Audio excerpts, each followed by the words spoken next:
Just remember, I will be there for you, baby. Remember, there's nothing out there to get you, don't forget it.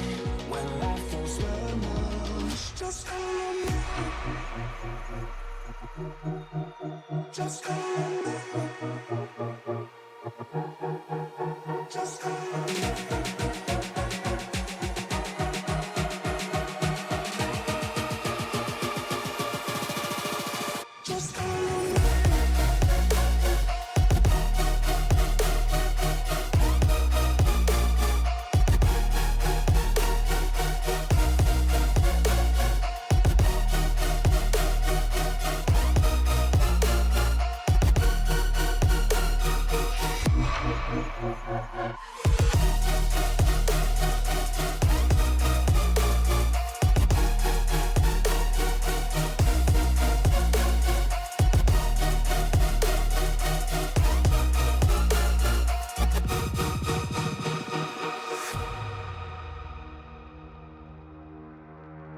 You're stronger now than you ever been. You gotta leave now, it's time to catch the wind. You will climb up high and look through the clouds. And when you're feeling low, I know you'll bounce back. Oh, and just remember, I will be there for you, baby. Remember, there's nothing out there to get you, don't forget it. When life throws lemons, just remember. Just remember. Just remember.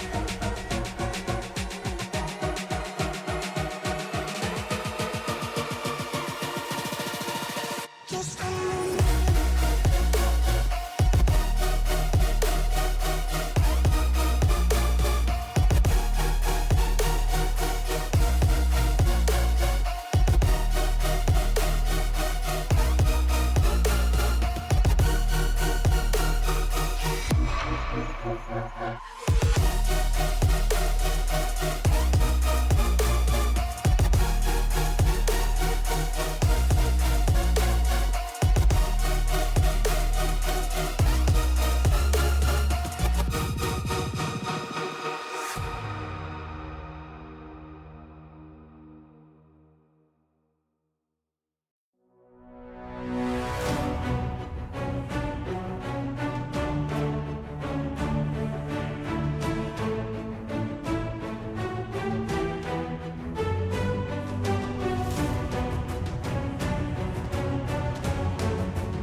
Hello, ladies and gentlemen, and welcome to Star Trek Silverlight. We are just about to prepare ourselves for our maiden voyage into Warp and our new adventure. But before we do that, let's introduce our crew and have our captain read the recap from our Session 0. Give me 1 second to see if the hailing frequencies are open. Alright, hello everyone, welcome. Oh, and my webcam just decided to go belly up. Give me 1 quick second, folks. You want to see your GM today, I know. Thank you.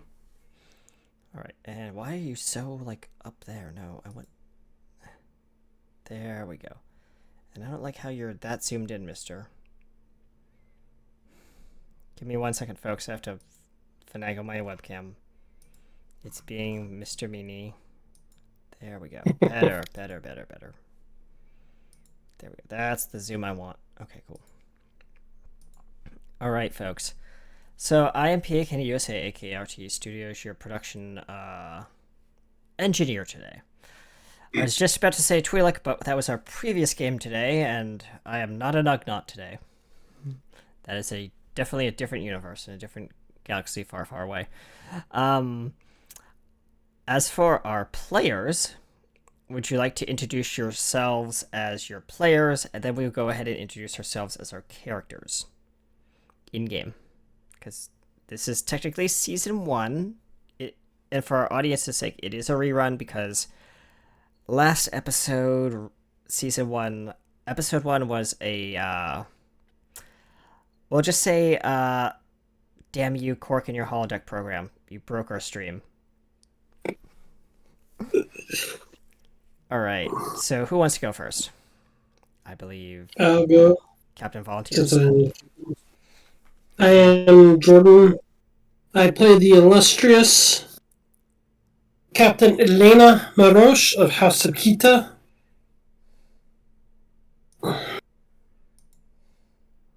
Yep. And I command the Silverlight B. And our helm officer is not on duty today, but that's okay. They might show up eventually. As for our other departments, I play Chief of Security, our Chief Medical Officer, and our Chief Engineer, I guess, and a bunch of others. But the only one I don't play is our Science Officer. Go ahead.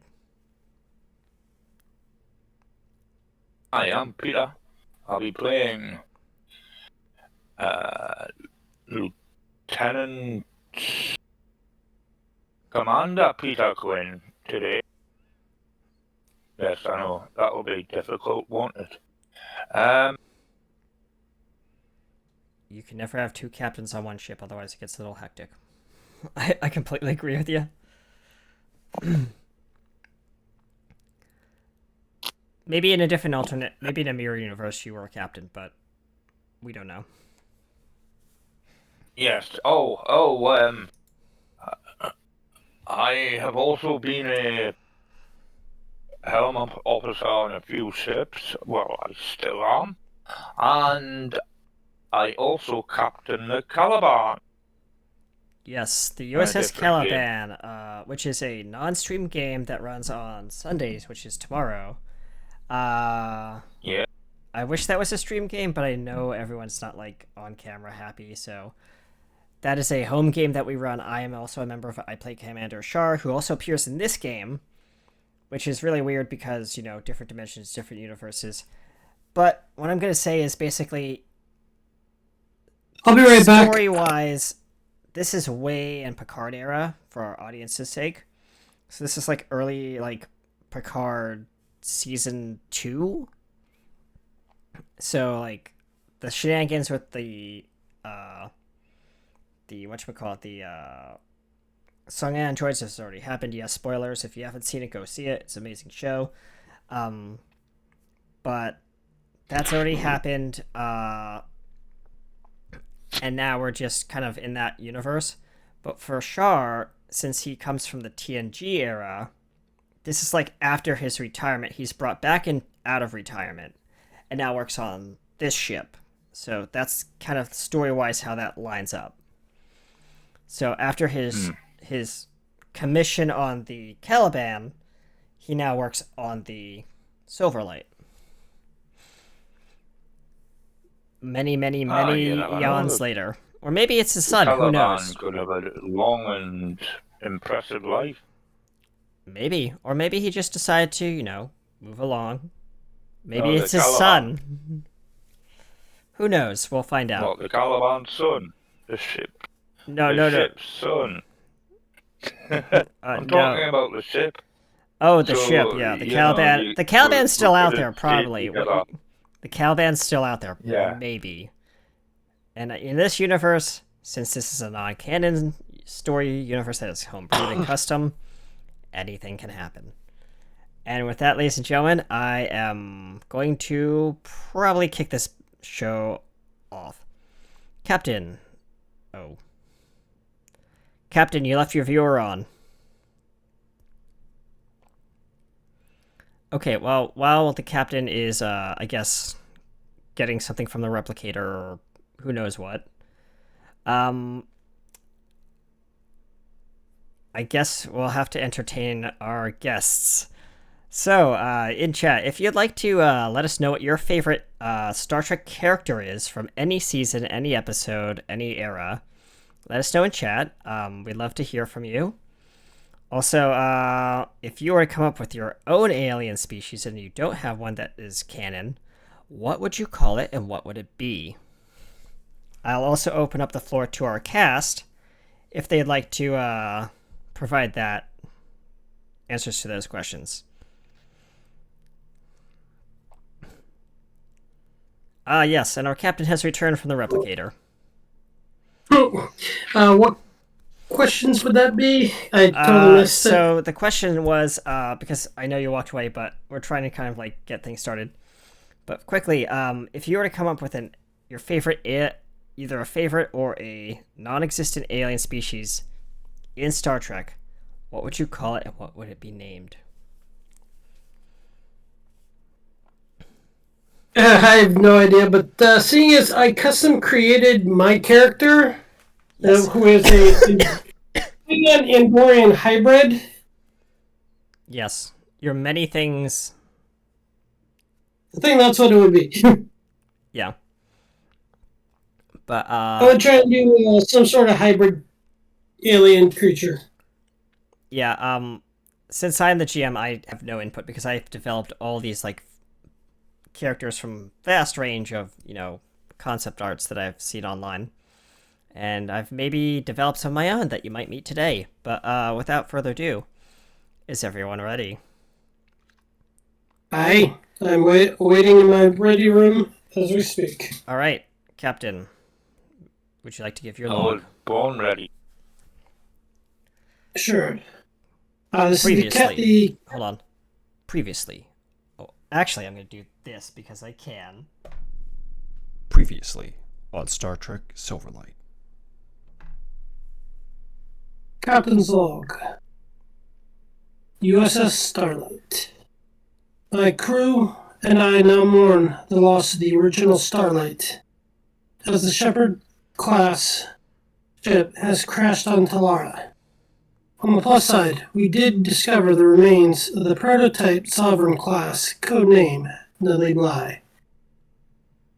Lieutenant Darwin and myself led a away mission to recover the saucer section, to which we were successful. While the doctor and the EMH worked frantically to create an antidote to the time-refracted symptoms of radiation sickness. Once we recovered the saucer section, we received help from the Vulcans and other Starfleet vessels in tractoring the saucer section into orbit, where it was docked at the pleasure ring.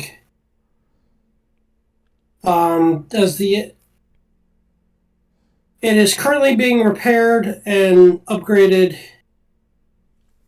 for us to succeed in our future missions. During this time, I have authorized early for the whole crew. End log. And now the conclusion. All right, Captain, you are in your ready room, and you receive a hail. Doo-doo. On your personal viewer. I pull up the screen. Ah, hello. This is Chancellor of Talara. Does anyone remember his name? Dex. Ah, good. Dax comes on screen and he says, "I have good news here on the Ring of Paradise. Hope everything's going well on your ship. It's I heard that you had some problems with the replicators, and we got the new transporter installation done for the Ring of Pleasure, and we are just about ready to test the new holodecks on your ship. I'm actually gonna stop by and if you'd like, I do have a couple programs that I got from your friend Cork. He definitely wants to show them off, so I'll let you pick from his selection. There's one new one that he did highly recommend. I'll be on the transporter pad within maybe 20 minutes. Just let your chief of engineering know. Was there anything else that I need to bring or do for you, Captain? No, but a word of warning when it comes to dealing with the Ferengis. Always beware their wares. I read something about that, yeah, but I guess we'll have to trust this Ferengi. I've never met one before, so, you know, and none of them have come to the Ring of Paradise within the last 6 or 7 months, so I guess your Federation doesn't really like them. I don't know, but, you know, Not that we don't like them, it's just they're rather dubious and very business-oriented and profit-oriented. oh, so they would How make they get there, they really don't care. Okay, well, personal opinions aside, they sound very lovely, and I hope to have some of them work at our pleasure centers here on the Ring of Paradise maybe one day. But I gotta go. I'll see you within oh my, I have to be at the transporter right now. See you soon. And the comm clicks.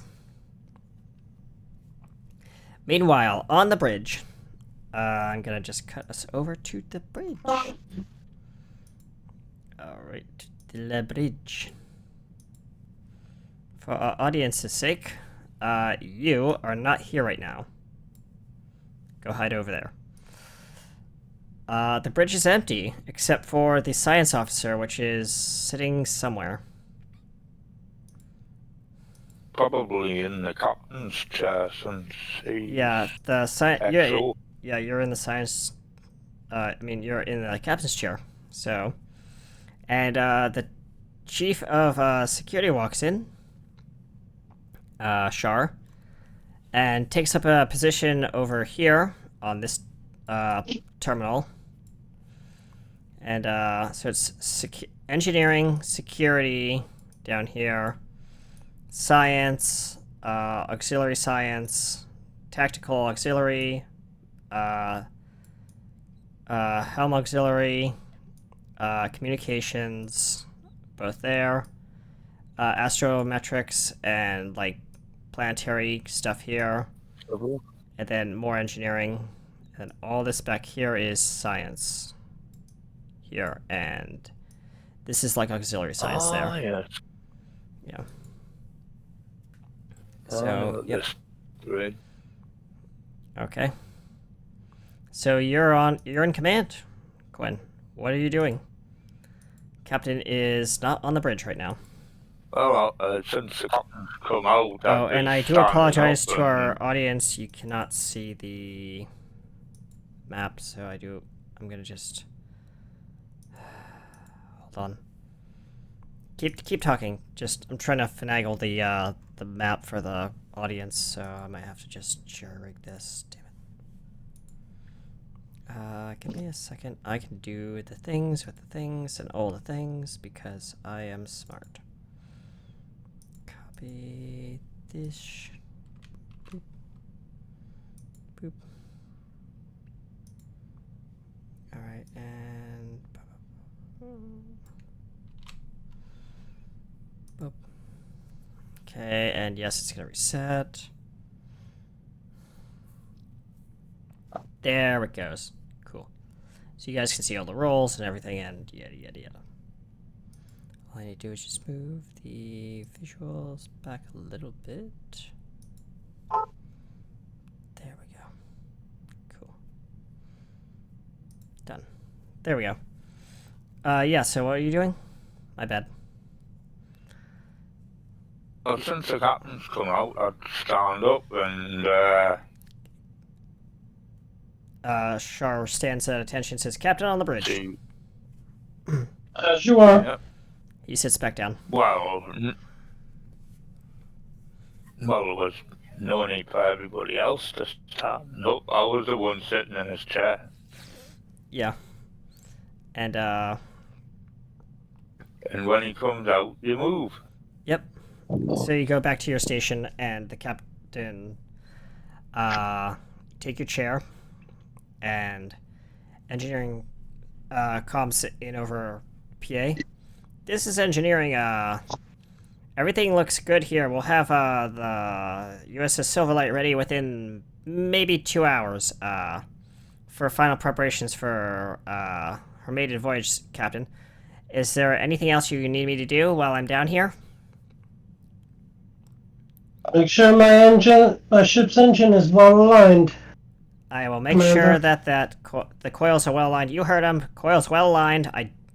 John, stop licking the dilithium. Come back here with that. I'll be right back, Captain. Click.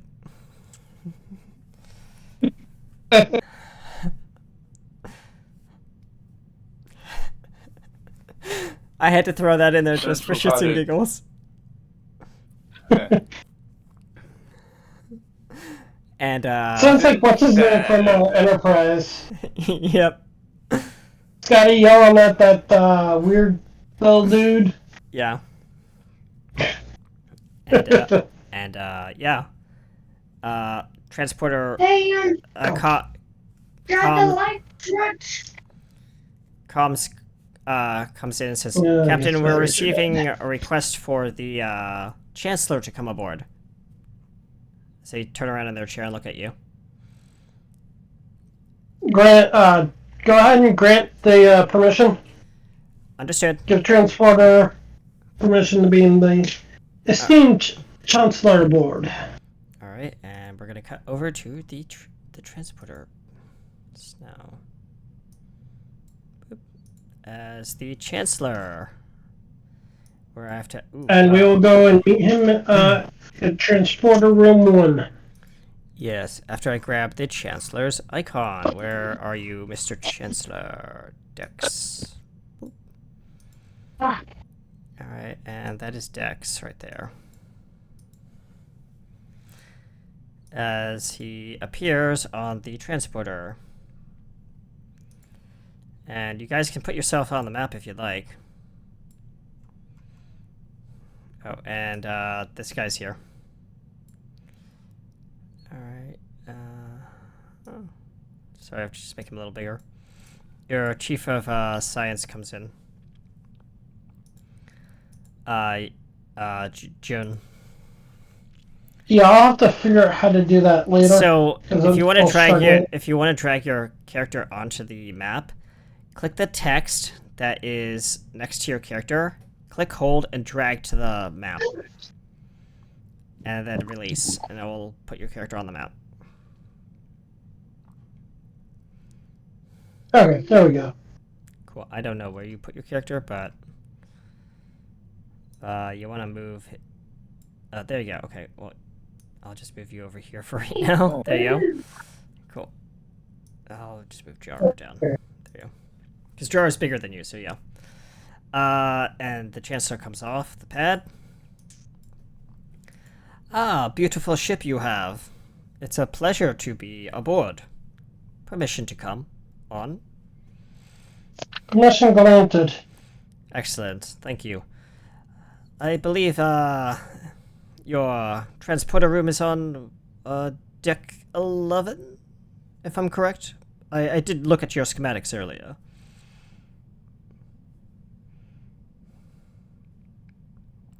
Jaro nods. That's what it says on the turbo lift. Are you here too?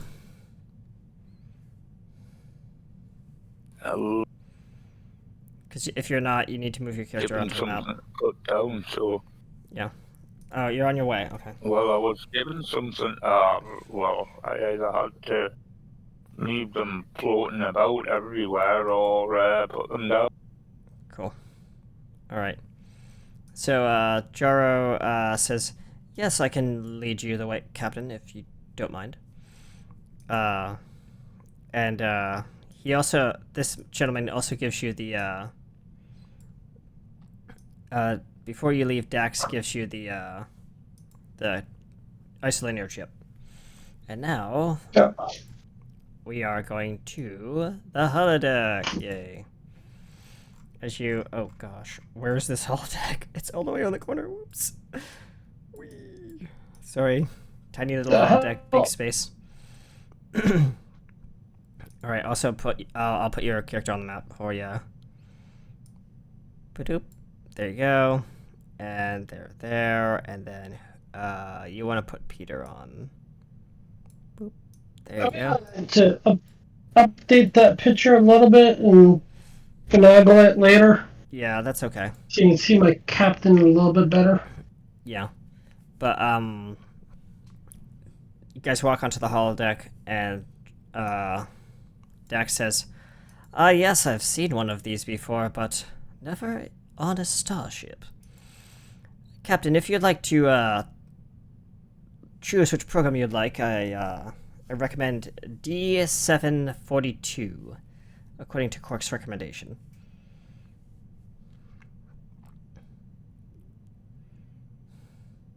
I plug in the isolinear chip into the archway and select the program.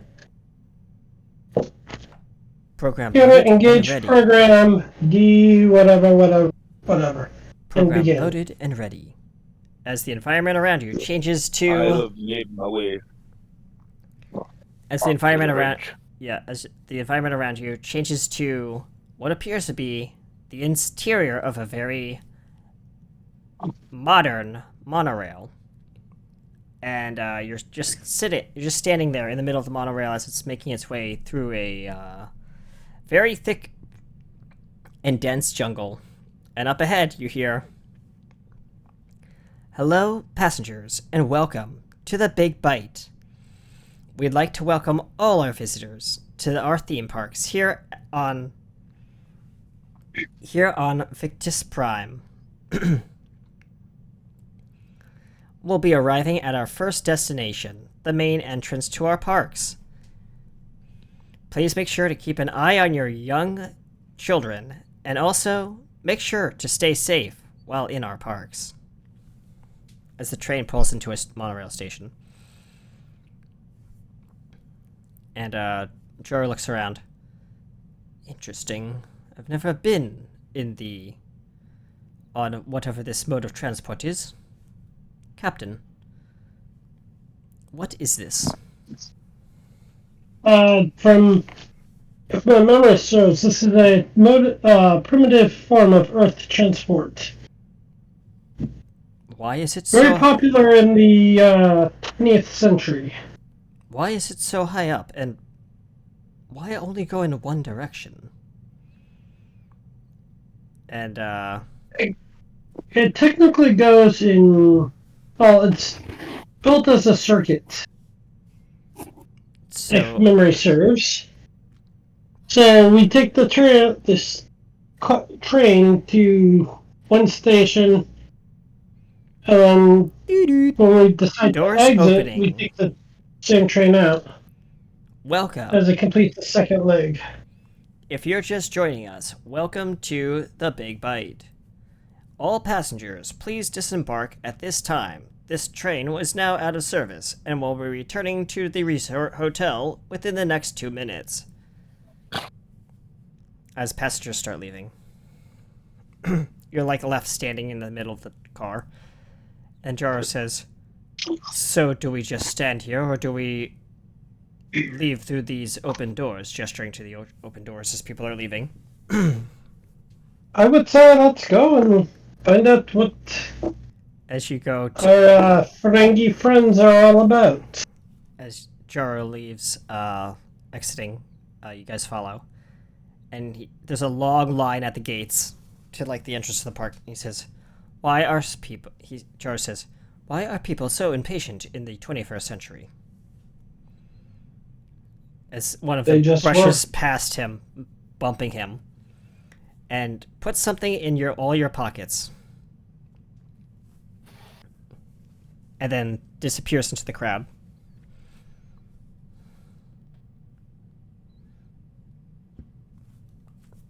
Jaro reaches into his pocket and pulls out what appears to be a ticket. "Captain, I believe that individual may have left us an entry pass into whatever this form of entertainment is." So it seems. But it may be more than just a ticket. He pockets it and says, "I best we proceed through this long line." Aye. And by the way, you're there, also there, Quinn, Peter. Oh, cool. You're there too, in this holodeck simulation.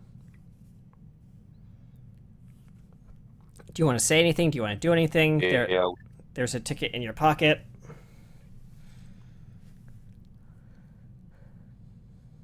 What pockets? You have. By the way, when you spawned into this simulation, all of you are not in uniform. You're in like civilian clothing. But we still have our, at least our tricorders with us. You have your tricorders and you have your comm badges, which are basically now cell phones. 21st century iPhones. Rah. I'm sorry. I'll take a Samsung. I had to do it. I just absolutely hate Apple. I'm doing that for a reason. Because I'm your GM, I'm sorry. Yeah, so if that cell phone gets smashed before the end of the episode, you'll understand why. Exactly. Actually, in most cases, it'd be more like slashed. Yeah. And so, yeah, you're waiting in line, you move up the line, and there's a turnstile and a security checkpoint. There's a security guard there who is, alien looking. It kind of has, like, three crests on their head like this. That one goes into a V. Pointed ears and, like, a very tipped chin with, like, two little, like, nibble things down at the bottom that go to move around a little bit. His skin is kind of green-ish. And he says, "Hello, welcome to the Big Bite. Can I please see your entry passes?" Did you make your way? I hand mine over. You do not. This is no one you've ever seen before. No, I hand over my entry pass. Thank you. And you, sir? Jaro hands over his. And you, back here? He's looking at you, Quinn. Oh, fine.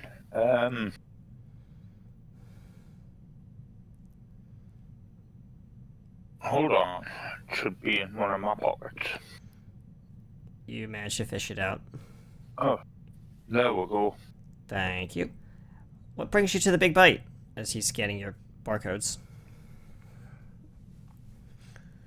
Just trying to experience something new that we've never had the chance to experience. There's a lot to experience here at the Big Bite. You'll see a lot of prehistoric creatures lying around. Well, I wouldn't say lying around, but, you know, lots to explore, lots of history to discover. That's what we do here at the Big Bite. From, what planet are these, creatures based? That's a good question. I just work here. I am a new employee, so you might want to ask the people down at the Innovation Center, as he points to this large, triangular-like domed building, cone-like building in the middle of the park that you can see visibly from up here. He says, that's where you'll probably find all your answers. I'm super new here, as I said. I don't know all the answers to the parks. I'm not a guest representative, so... And you should all be checked in. I believe you also have resort access to the hotel, as he gestures to the hotel off to the left of the park. One of many. And enjoy your visit, and have a wonderful day, and remember, don't get bitten. And he says, next in line, please. And he kind of ushers you through the turnstiles. Jaro is having so much trouble figuring out how to use the turnstile. It's like, how do you get over this thing? It's You like just walk through it. as you demonstrate, and he says, oh. Jaro's never been to Earth before, folks, so he's going to be very awkward around all this archaic technology. Neither has Elena, but because she kind of did everything via online. Oh, yeah. So, yep. You guys make it onto the escalators. Because she is most definitely KDF and Yeah. Andorian military trained. Yeah. So he's he's walking through the onto the escalator. At least he knows what that thing is. And you guys will make your way down to the floor level of the parks. And you hear announcements about vast technology, the creation of new species and life forms on the in the parks. Something about their new Cretaceous era zone. And Although the front gate attendant's words are weighing rather ominously in her brain as she ponders them. Like, why would they say "do not get bitten"?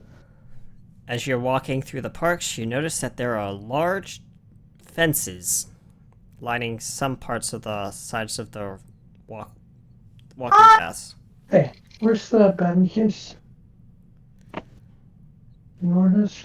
And Jar notices them. I know where it is. Where is it? Would you like to roll a, if anyone would be interested in rolling a perception, that'd be a insight security check. Difficulty 2. Yeah. Thank you. Right. As you're kind of like looking around. Insight. That's where the dice is. Security. Yeah. So on your character sheet, I got it. It will appear. So on your character sheet, you want to do the number of dice, which is 2.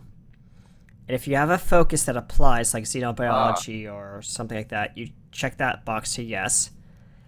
And then you'd click the little chevron next to the one that says dice. Not challenge dice, but like just task roll. And on your left-hand side, before you do anything, you want to select insight and security. Or insight science. Or recent science, actually. Recent science would be better for you. I'll take either of those for you guys. And when you're done doing that, click the little chevron icon. Alright, so you have 1 success so far. You have no momentum. So here, let me get to your sheet. So Pierre Quinn, I'll show you.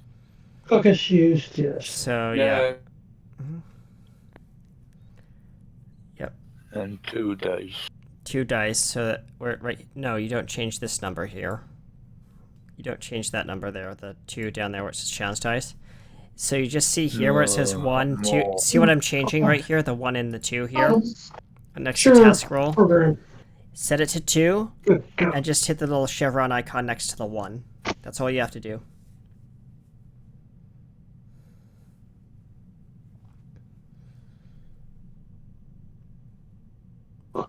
No, no, no, I'm no. gonna give him a chance.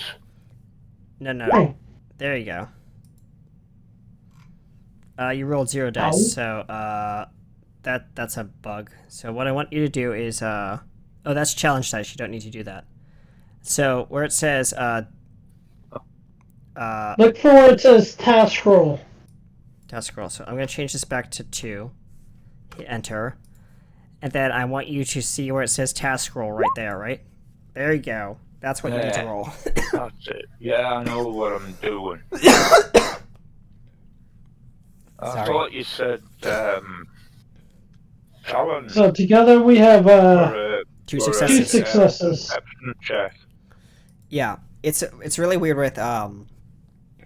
with this, but you don't need to roll a challenge dice unless I say roll challenge dice. But it's okay. We're learning. Everyone's learning. I get it. So you guys have 2 successes, gain 1 momentum. Because it was actually no momentum because it was difficulty 2. That's right. So you guys succeed. You guys notice that whatever is behind these fences is being contained. Whatever's outside the fences is being observing. But you I will scan the fences to see if any electricity might be running through it. you take a picture of the fences with your phone, and I do need you to roll a recent science difficulty 3.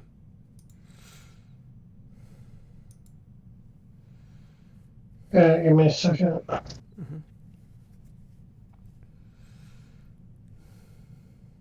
Reason science. I'll give you a threat for both Yes, juicy command, threat. Cool. so I can roll a 3rd die. Alright. You have enough successes. So, gain 1 momentum. I'll mark it on my sheet. Alright. And, yeah, you definitely notice that these fences are all electrified. And it's scary. There are signs, even visible signs on the side of these fence bars, say caution, or caution, warning, danger of death. 80,700 volts. Yeesh! Don't want to touch those. You could feel the heat coming off of them. Now keeping in something that's big and thick-skinned. Jaro looks and says, Literally thick-skinned. Jaro says, I wonder why they would need so much heavy security for whatever's in these pens. Well, as I see it, must be long. As off in the distance, you hear Not what many, sounds like bull- you hear a prehistoric roar off in the distance. And running up. I shall be right back. Cool. Yep.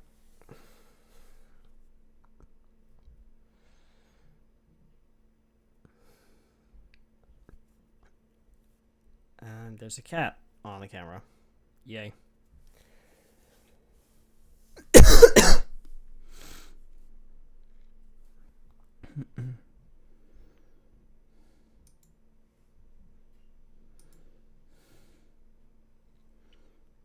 Sounds very alien, but it sounds familiar somehow.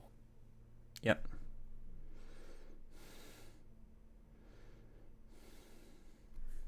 Best way I can describe it. Mm-hmm. So, yeah, the guys are in the kind of just wander around the parks. This is kind of like a free roam opportunity for you guys to kind of like figure out what you want to do, what you want to plan. You guys are working together. Jaro's there. The weird thing is, when Dax loaded up the program, Dax disappeared. He's not with your party. Oh.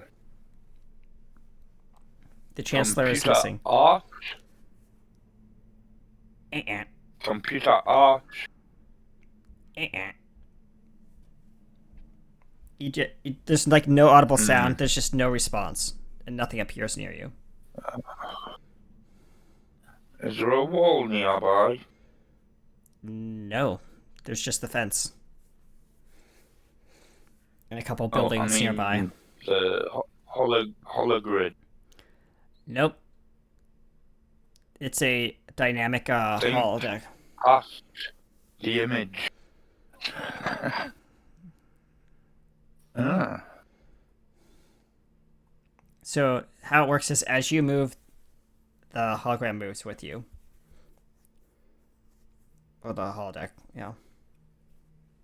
So, like, imagine like how VR works. Yes, but this is a very advanced program.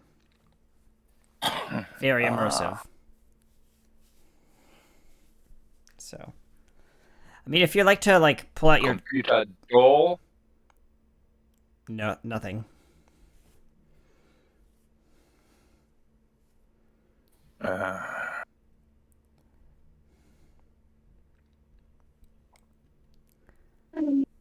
I'll bring out what passes for my comm badge and try to contact the bridge. And yeah, I am. You Quinn pick to bridge. I guess you try calling the number, which is the bridge number on your phone, and you just hear doo-doo-doo. The number you've dialed has been disconnected or no longer in service. Please hang up and try again. If you need help, hang up and dial your operator. No? What's going on? Alright. Have a look at this phone thing. Are you literally going into settings and trying to figure out how to jailbreak the phone? Jailbreak your comm badge. If you want to do this, Yes. it's going to be a difficulty 4. Yeah. Insight engineering and insight engineering. Difficulty 4 task. Well, I am a scientist, so that would work. I mean, if you want to use science, let me see. Where are you? You're Peter. There's You could nothing use to have. insight. You could use insight science, but it's going to be a difficulty 4. I'm gonna spend 1 threat to increase your complication range by 1. So this will complication range will jump I'll from use 1 engineering and go on. to 2. What's the worst So that can complication happen? goes back down. All right, and that's not engineering. That's down here. Oh, Yeah. yeah.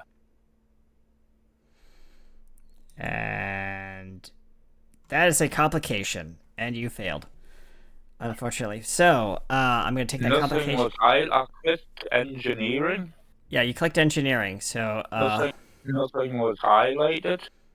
yeah, hold on, let me reset it and do that again. So Then difficulty. nothing was highlighted again. It's really weird why, there it goes. Well, if it gets No. a 0, if it gets a 0 or a 1, there it goes. No, it was Yeah, done so it's properly. task roll of 4, so you don't have to change to 4, but yeah, that's how many dice you're investing into it, so you rolled that, but So what was the roll? he rolled a task roll of 2 on a difficulty 4 check with a complication range of normal. It was an insight engineering check to try and if he could jailbreak his comm badge, aka his phone. I don't Engineering, I can roll to assist. Okay.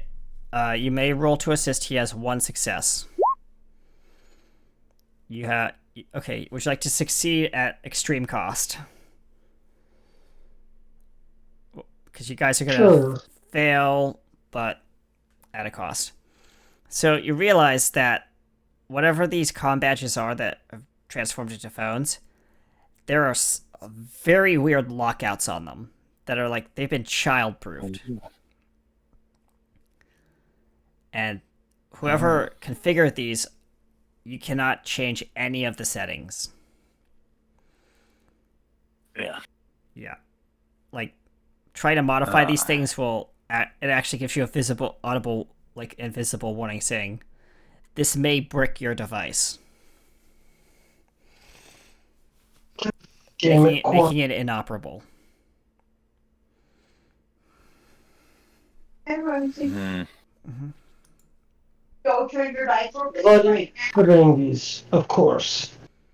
Of course this would happen. And just for you, Captain, when you say, if you, on the very bottom in fine print, it says, if you'd like to upgrade your plan for $17.99, please click here. Okay, I'll bite and click the button.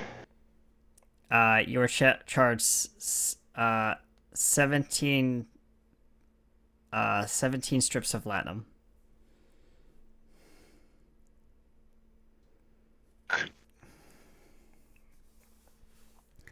As it upgrades your plan, and it says, "Congratulations, you have upgraded your plan for more data."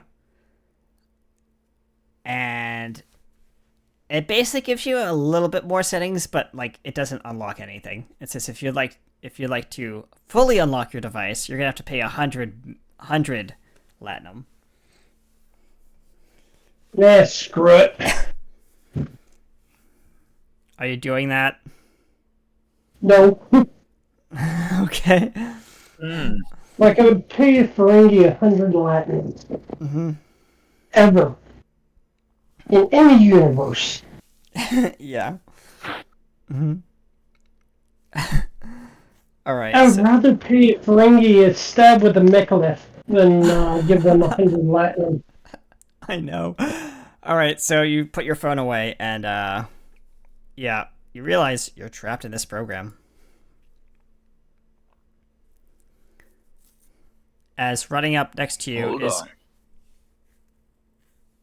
How about we make an outside call to the Silverlight with these devices? I just tried. Trying our internal ways You want to make a collect call? contacting somebody. Yes, we'll make a phone call. And Jaro says, "There's a phone booth over here." He gestures over to like an old, like 21st century phone booth. Any kinds? He says, he fishes in his pocket. Coins? This thing takes money? Oh. He says, I have no cylindrical... He says, I have no cylindrical shaped latinum.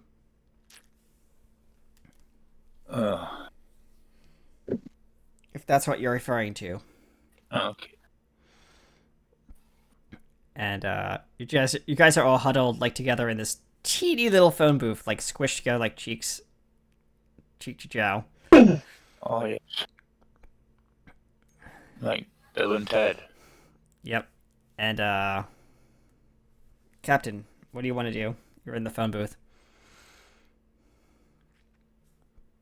You have no means of paying for this phone booth.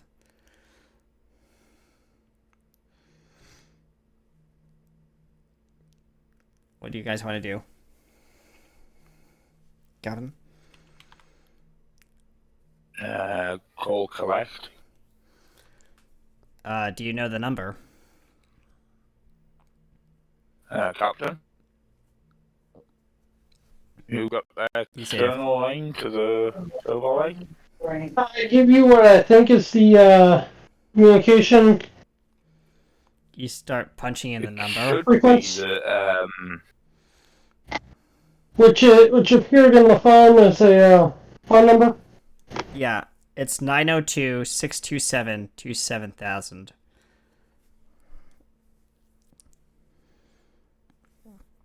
As you punch those numbers into the, I guess, the dial pad, Hello, and welcome to the Big Bite phone service. Powered by Collect Call. I see you are trying to dial an outside number. This number will cost you total of Yes. $25.13. If you wish to begin this call, please insert the transaction amounted into the token chamber below. Oh. Is there any... Well, dollars on it? I look in my back pocket, there's these bits of paper.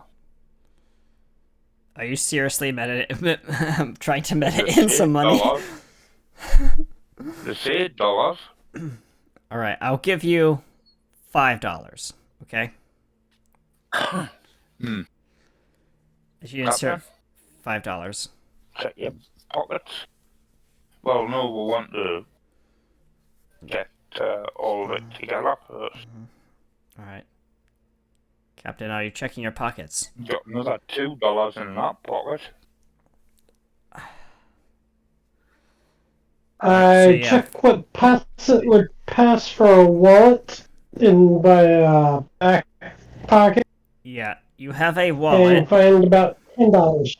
$10. Okay, so you have like about $35, which is enough. I'll give you that much. Well, As you insert the money, your call will last 1 minute. Please wait. We are connecting you now.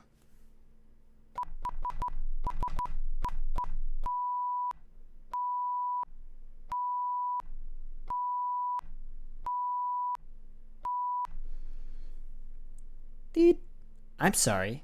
The caller did not pick up. Your call has now ended. If you'd like to redial, press 1 now. What? Please insert another $25. Huh? They didn't pick up? They did not pick up, and you just press 1 to redial, so you have to pay again. Why am I not surprised?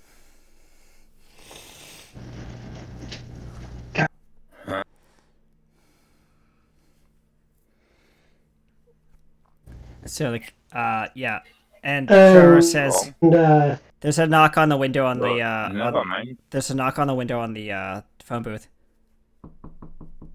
Are you guys done in there? I do need to make an urgent call. It's a young kid. Okay, come on. Don't know what can here. You guys have been hogging that phone booth for about a solid minute now. Let's just continue checking out the area We're around. having a meeting. Obviously, we cannot contact the ship. No. The kid gets fed up and leaves.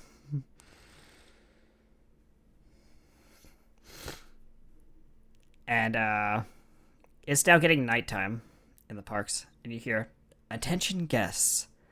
For your safety, we will be initiating a curfew at 9 p.m. All park guests are asked to proceed to the motel or the resort locations located throughout the park." Okay. Well, we'll go the way that the monorail was. Go. Alright, so you guys get back on the Not a bad monorail idea. Stop. and go back to the resort hotel. When you enter the resort hotel, it is busy. And there are a lot of scientists running around, like people in lab coats, guests, stuff like that. There's one lady who's wheeling a cart full of what look like eggs of some kind past it into a back room. What would you guys like to do?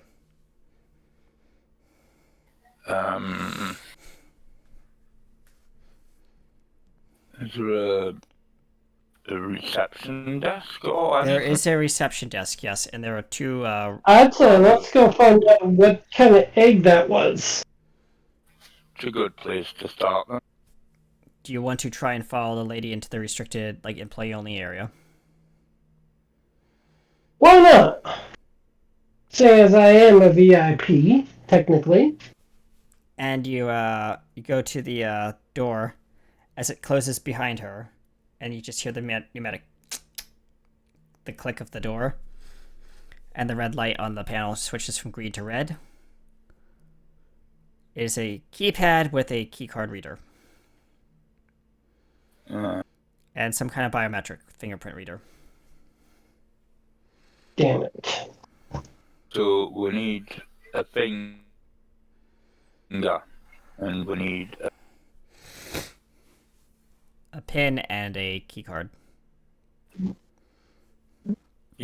and as well as a finger. Fingerprint.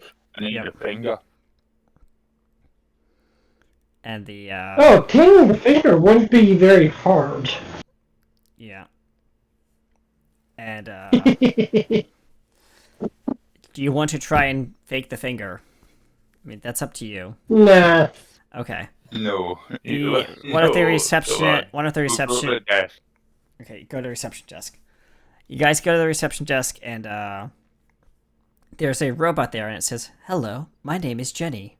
I am a artificial intelligence built for pleasure and your assistance. What can I do for you today?"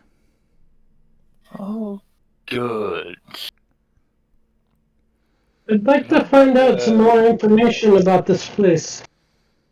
There's a lot I of would information. know how to Please talk state your to query. robots. Please state your inquiry. I'd like to know everything about this park and its facilities. Can you be more specific, please? Everything on this park and the surrounding facilities. I have a brochure here. She gestures to a brochure and hands it to you. This is everything about the parks here at the Big Bite. Is there anything else I can do for you? Where do we stay? Do you have park reservations, sir? I believe we do. Can I see your tickets, please?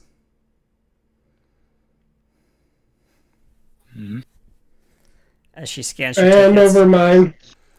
Ah, yes. Welcome. I see you're VIP travelers from a planet far, far away. I will definitely be able to assist you today. You are in rooms 14F and 16F, located on the 16th and 14th floor. The elevator to these rooms are together. Would you like me to reassign your rooms for you? Please, I'd like them to at least be on the same level, if not adjacent. I can get you 2 adjacent rooms on the 18th floor on rooms 18F and 18J. That would work. Okay. Is that up in the penthouse suites? If I read the schematics correctly? That is correct, sir. Would you care for room service would you and be other able to- amenities? Our baggage was brought ahead of us. Would you be able to organise that, please? Your baggage has already arrived. It has Yes, arrived within an that's what hour. I'm saying. It arrived an hour ago, prior to your arrival.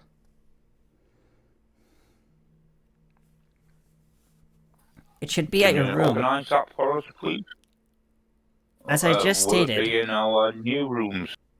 your items have already been transported to your new room, sir. Oh, thank you. Okay. Is there anything else I can do Let's for you go today? check out the suites. The robot just looked at Okay, you. Is there anything else I can do for you today? I'm a scientist. Yes. Would I be What able kind to... of, what kind of creatures can we expect in the park? you can expect 2 types of creatures, both herbivore and omnivore, as well as our brand new Cretaceous zone, featuring specifically our meat eaters, which are very aggressive. We strongly urge that we do not bring any children to these zones, as they are 18 plus only.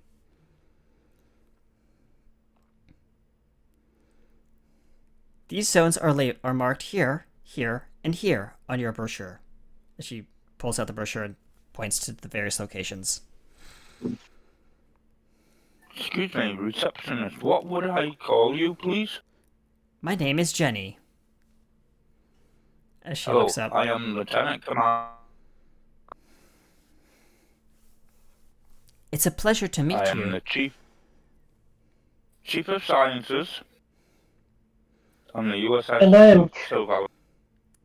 And I have an expert in robotics. Would I be able to speak to anybody who perhaps can speak at my level, please? You wish to speak to a senior manager. No. or scientist. A scientist, please. Ah. One moment, please. Somebody- I can connect you to our scientist, Dr. Alabaster. Oh. Dr. Alabaster will meet you at your room within 1 hour.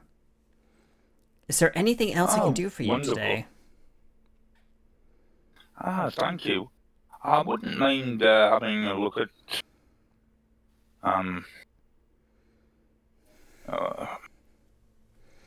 have you got a schematic of your frame, please? Unfortunately, I have an that is... expert in robotics. Unfortunately, my schematic is currently classified.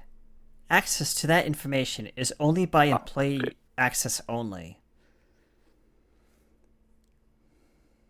Perhaps I'll become an employee then.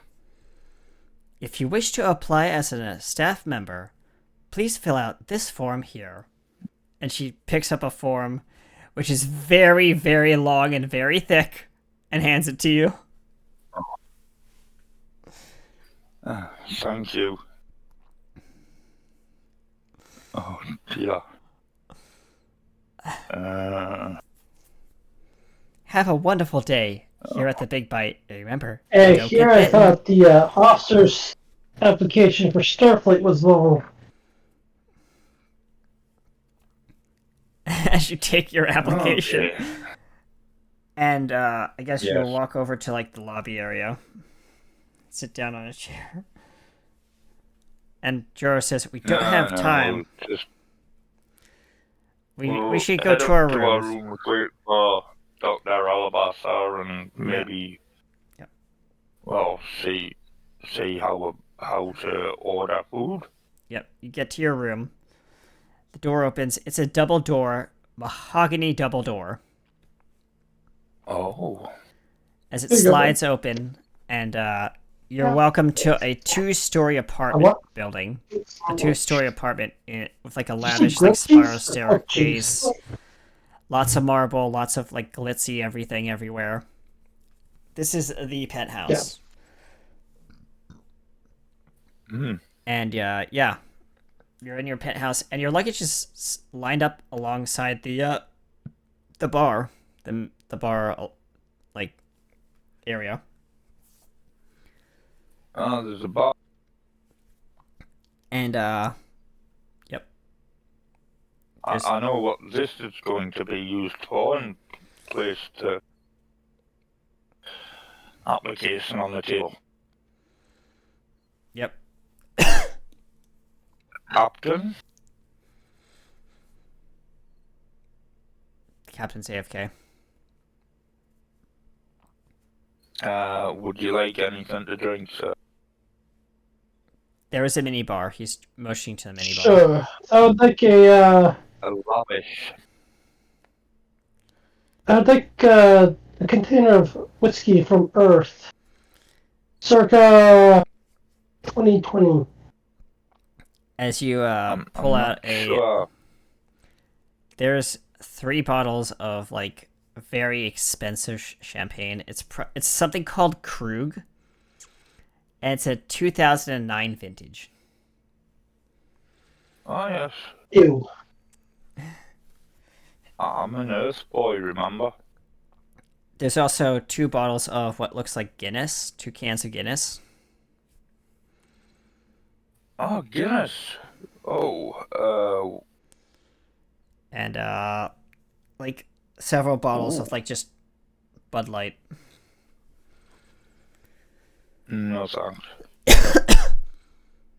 I'm sorry, that's all the park can offer. There's also this weird like glowing Nothing. like blue drink in a bottle. And it just says Grace Garcia. Do you like to try some blue, sir? Or props? Yeah, I'll try some of whatever that is too. Grace Garcia. As you pop the cork and Oh. it steams like kind of like it fizzes out like bubbly blue liquid and foams over the top of the lid as you uncork it. And it makes this little it makes kind of like a kissing sound as you pop the cork. And yeah, it's giving off this like weird like kind of like steamy smoke as it's like bubbling inside. But it Nice. smells very aromatic. Like soothing almost. This smells potent.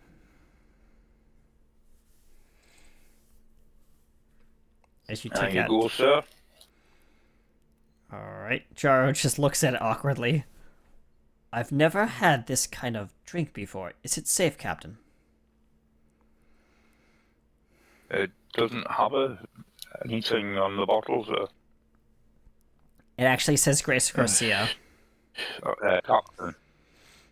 She'll throw caution to the wind and just bottoms up.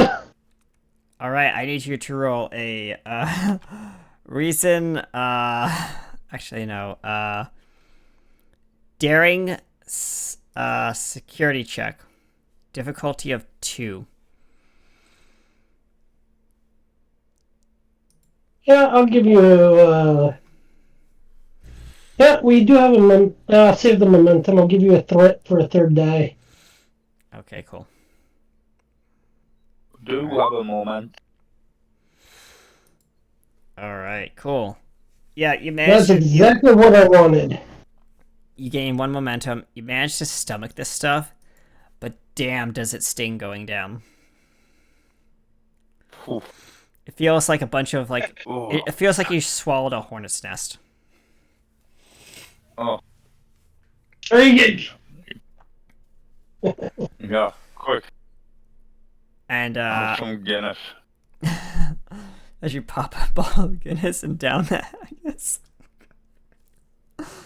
It's a little soothing, but like it's still like you still feel like whatever this stuff is, it is potent as fuck.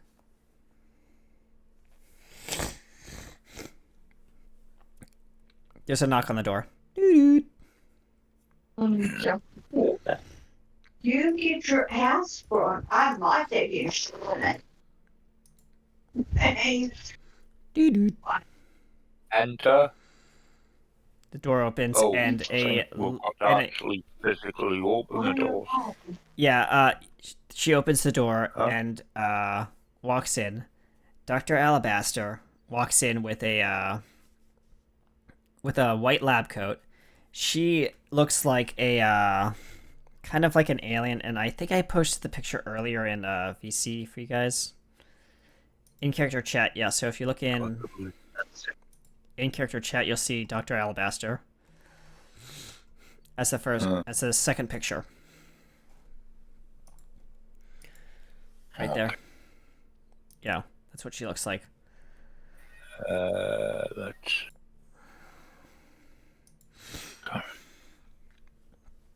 And she bows and says, "Hello, welcome to the Big Bite. I see you've settled in nicely. I heard you wanted to talk science. Is there anything I can help you with? I heard you had some questions. Ah. Hello, my name is Lieutenant Commander Peter Quinn. You can call me Peter. This is my captain. You can introduce yourself. Captain Elena Maroche. Ah, it's a pleasure to meet both of you. And What? it's a pleasure to meet you. And who is this? Gesturing to Joro. My name is Joro. I am the Chief Science Officer, Chief Medical Officer aboard the USS Silverlight B. Ah, I see. Ah, excellent. I am actually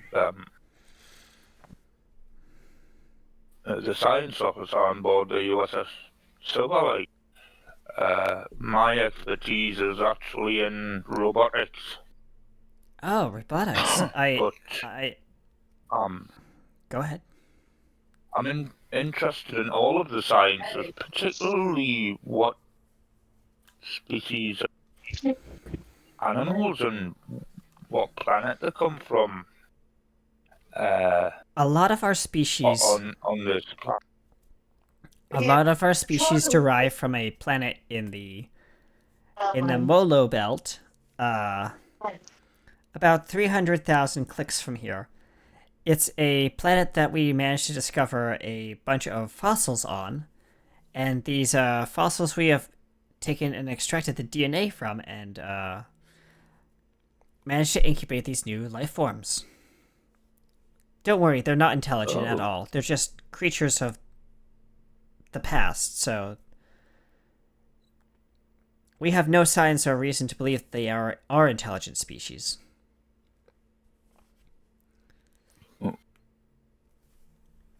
From my understanding, some of They've got a the nice closely related arc.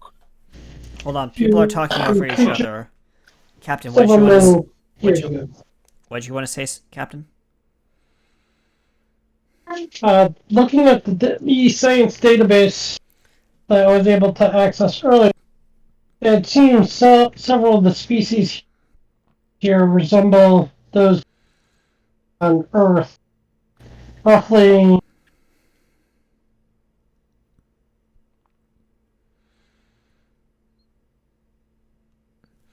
You'd be correct. However, some of these species have been adapted and their genetic structure modified slightly. Obviously mainly for entertainment purposes and to enhance their genetics being so that they can survive in the wild here on this planet. If we were to leave their genetic structure as is, when we discovered these creatures, they would not be able to survive nor thrive in this environment. So in a sense, we are giving them an evolutionary boost to aid in their development. You had another question, sir. Mr. Peter, I believe? I was hoping to have a tour of your facility. That can Maybe be... even meet some of the smaller animals. That can be arranged, but at a later date. I'm a very busy person. I'm working with I have a lot on my plate right now, especially with our new zones coming up. Of course. I apologize for the intrusion. No. I can definitely schedule a tour for you and your friends here.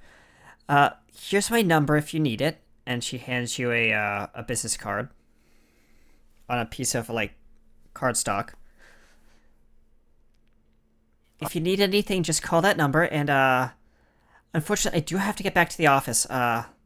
Duty calls, new sciences, new discoveries. Indeed. I understand. We understand. And she says, "It's a pleasure meeting you both, and I hope you certainly enjoy your time in the parks. Have a wonderful day. As she's like Yes. opens the door, and standing there See you tomorrow. is a woman. It's a man, actually. Uh-huh. Similar looking as the top image that you see in the picture. And she says, "Oh, Dr. Cotter, I didn't expect you to be up here." Dr. Cotter looks sternly at Dr. Alabaster. I need you down in the office. There's a situation ongoing that needs your specific expertise, Doctor. All right, I'll be on my way. I was just talking to our guests. Your guests can wait. Bye, Dr. Carter. Have a wonderful afternoon and enjoy your day here at the parks. He waves and you. closes the door. There's some like shuffling sounds as they like silent talking. You guys, you're still outside the door. If you want to like eavesdrop, you guys can.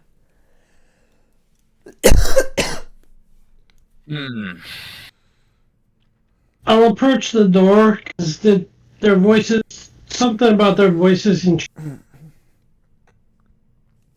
I need you to roll a. Something about So I'm gonna have you roll a, if you want to eavesdrop, a daring security difficulty 2 task.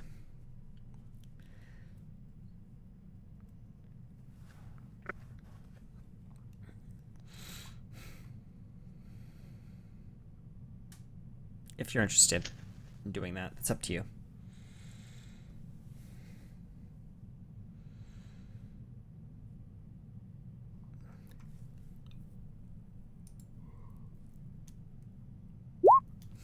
All right, let's see what we got. I see a complication, but I won't take that because it's not part of that roll.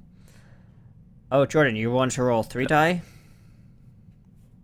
Did you buy an extra die or no? 3. No, I didn't. Okay, you didn't buy an extra die, so I won't count that one. So yeah, you guys get 3 successes, gain 1 momentum. As you overhear, one of the species, sir, is getting out of one of the species. No, this is Dr. Cotter.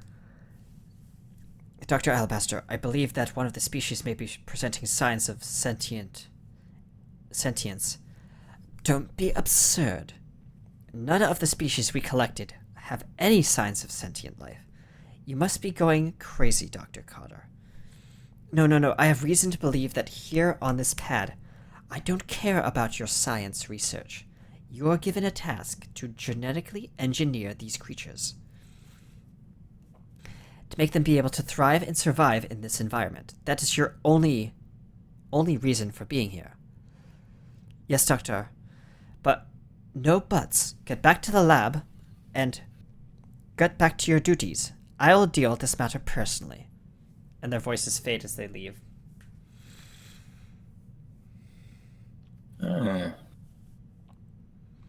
Well, seems that we may have some ethical trouble at the old resort, Captain.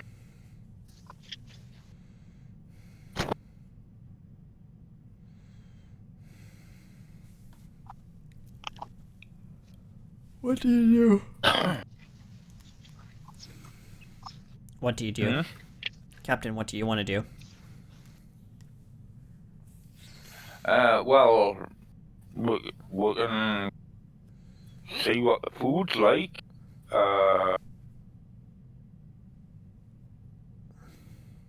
Is there a telephone or a contact? There's a telephone on the desk. communication. There's a telephone on the desk. Okay. Next to the bedroom and the living room and everything. There's also a telephone on the wall next to the front door.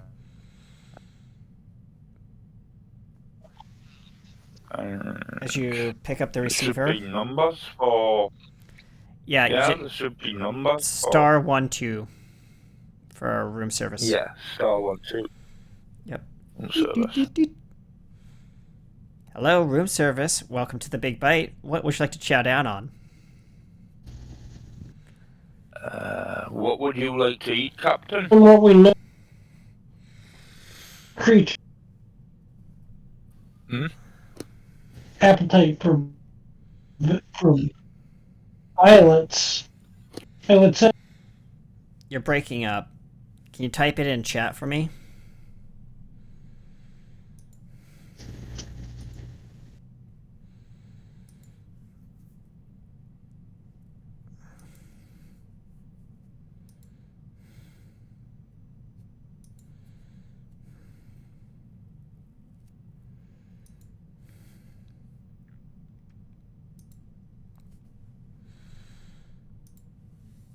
All right.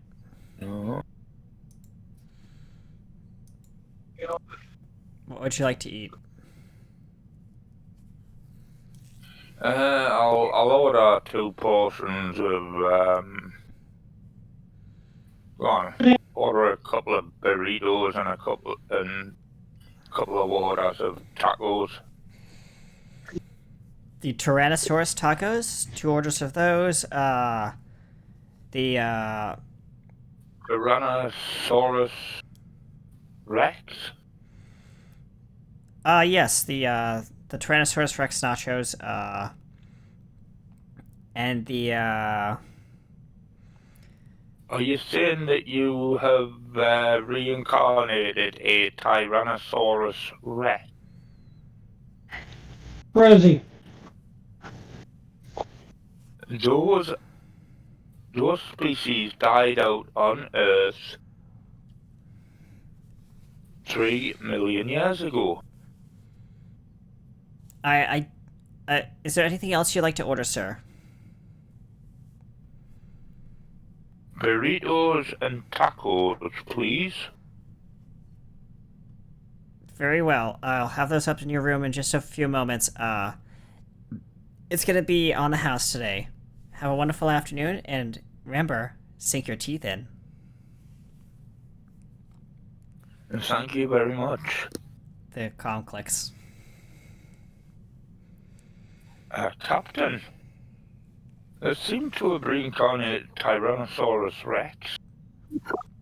They're a species from Earth that died out.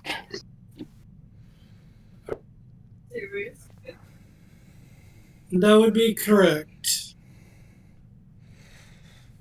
But if they have a T-Rex in this facility, then if we are to leave this room, because if they brought T-Rex, there's no telling what they brought. And it's at that moment Yeah, that you hear an announcement come up on the they TV. didn't come anywhere. Yep. You hear an announcement come up on the TV. Your attention, please. Your attention, please. As the screen pops up with that EAS warning, but it's park themed. We have reason to believe that one of our assets has escaped and has now entered the guest zones of the park. For your immediate safety, please remain indoors at all times, lock your doors, and seal your windows. We have no reason to believe that this species may be of any harm to you, but for your safety, please remain indoors. Park operations and special services are en route to collect the asset. We do apologize for this inconvenience and thank you for your patience. Again, please remain indoors for your safety. Until the all clear is given, remain indoors for your safety, and it just goes on a loop.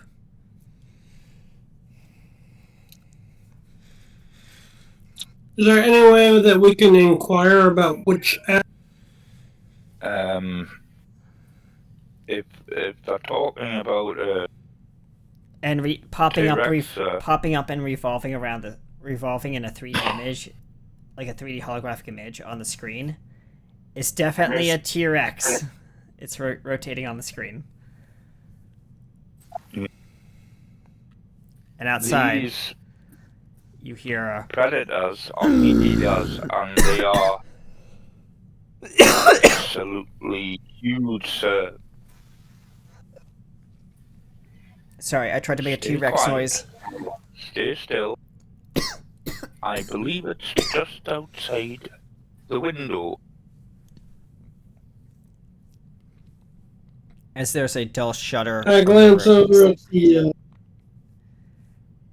You see an Is eye. it just me, or is that thing claiming? the building? It's clinging to the building. As you can see, like, its 'Cause eyeball. we are on the 18th floor. You see an eyeball just like wink at you through the glass on the porch. Giant yellow dinosaur eye.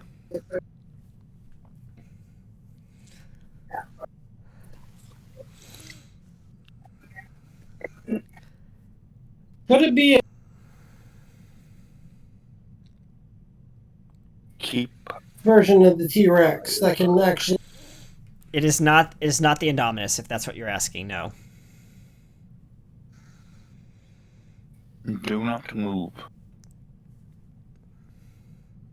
Its eye blinks again, and you just hear that, like, kind of like that, like under the tone growl, as its head moves away from the building, and you just hear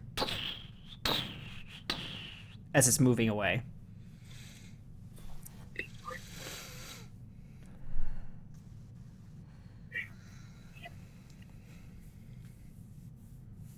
Sir, I think the time for pussyfooting around is over. Jaru Where comes. is this bloody panel? Jaru comes out of the bathroom and says, "Hey, look what I found!" As he goes,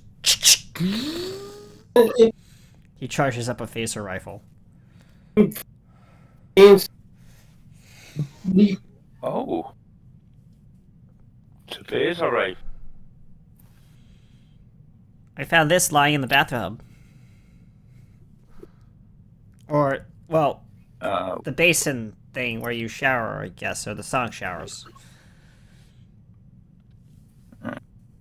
So there would be one in my I just sonic found shower as well. I just found this one, so I mean, we can just search the room. I mean, that's a thing we can do. It's very not medically. Yeah, wouldn't It's nice not. and be in the apartment next door.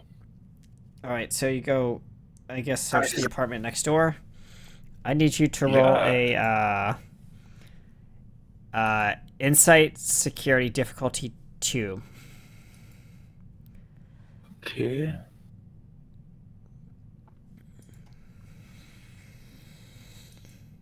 Oh. Oof. Oh. Captain helped. So, yeah. Captain literally just I guess doesn't ransack your room, but, like, looks carefully in all the drawers and stuff like that as you're just kind of, like, looking around. You find, two Type 2 phasers, and in the closet, leaning up against a, one of the fluffy bathrobes, Captain, you find it. A what? You find it in a long, slender black case. Oh. Mattress on the bed. You throw the thing on the mat, like the Well, slender have a case look on and the see what's mattress. in the case then. You throw the mattress, not the you don't throw the mattress on the bed. You throw the case on the mattress of the bed. Yeah. And it makes a very heavy thump.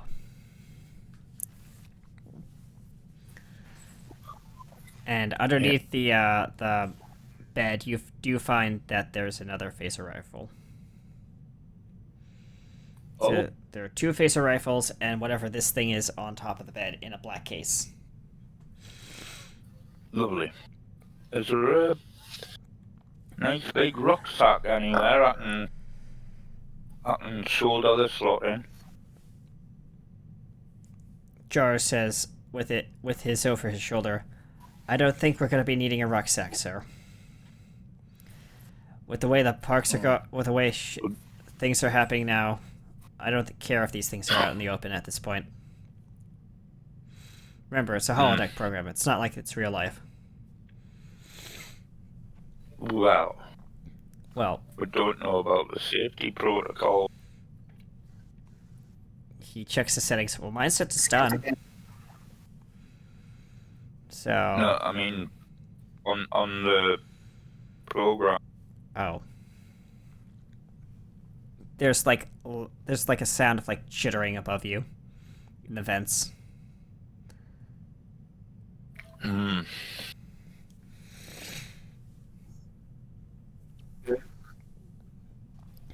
Oh, dear.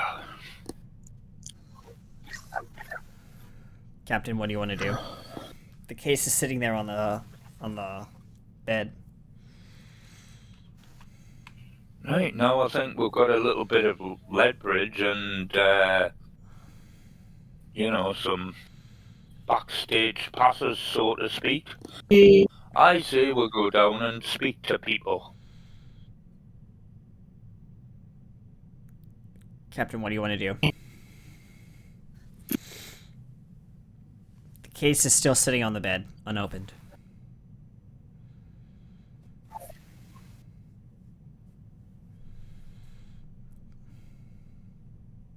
I can't hear you if you're talking.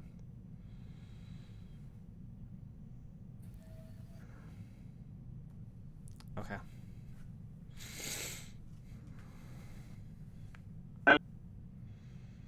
Okay. Take your time.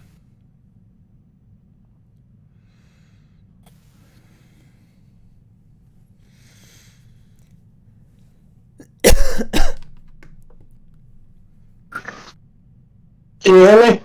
Yeah, I can hear you now. My thing was messing up on the audio. Okay. My batleth would be equipped across my back and phaser rifle in hand. Alright, so you open the case, yeah, you find your batleth. And, yeah. You're ready to go. But there, you hear chittering. Gentlemen, set your phasers to maximum, because these things will be out for blood, and I do believe it's safe to say that the safeties are not engaged in this program. Yeah. So if we die in here, we do die. Literally, yeah. And, Go go ahead. Sir, do you think our uniforms would be in our wardrobes? If they have phaser rifles and batleths for each of us, Safe to say, and if this, that I would will be make quadruple sense. I'll be equipping my personal battle armor. As you search through the closet in his room, and yes, there is definitely there's like a very bulky suit, like one of those things you put over a suit, like a wardrobe thing. Yeah. Yeah, it's a yeah, you have battle armor. I And emerged from the restroom a few minutes later in full on battle armor. and there's before you emerge from the bathroom, there's a chittering sound above you, and dropping down through one of the vents in the ceiling is a tiny little like velociraptor, baby velociraptor, and it just looks at you. Oh, lovely. I can't make a velociraptor sound, so I'm not gonna try. But that's my attempt. My throat's sore, so I'm not gonna do any of that. I'll draw my batleth and I'll swing at it. All right, we are now in combat. Roll a. Well, you don't know if it's a herbivore or a carnivore, do you? It's a raptor.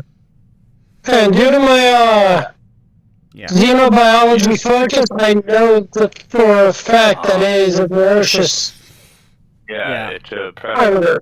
predator. Yeah. So, roll me It's a a dog. roll me a daring security check. Difficulty of 2 to attack this thing. And, I'm going to use some momentum okay. for a third die. Mm-hmm. Ah, damn it. Let me see what you rolled. Oh, I was positive, but I only rolled one dice, so I'll roll two more. Yeah, just roll 2. 2 successes. 2 successes, okay. So that's not enough to succeed, so you'll succeed at cost. As this thing leaps on you and sinks its teeth into your left arms of your battle armor, it manages to somehow get through the battle armor and get its teeth into your skin, but not deep enough to cause like enough wounds. But I will roll some damage dice for you. So it's gonna be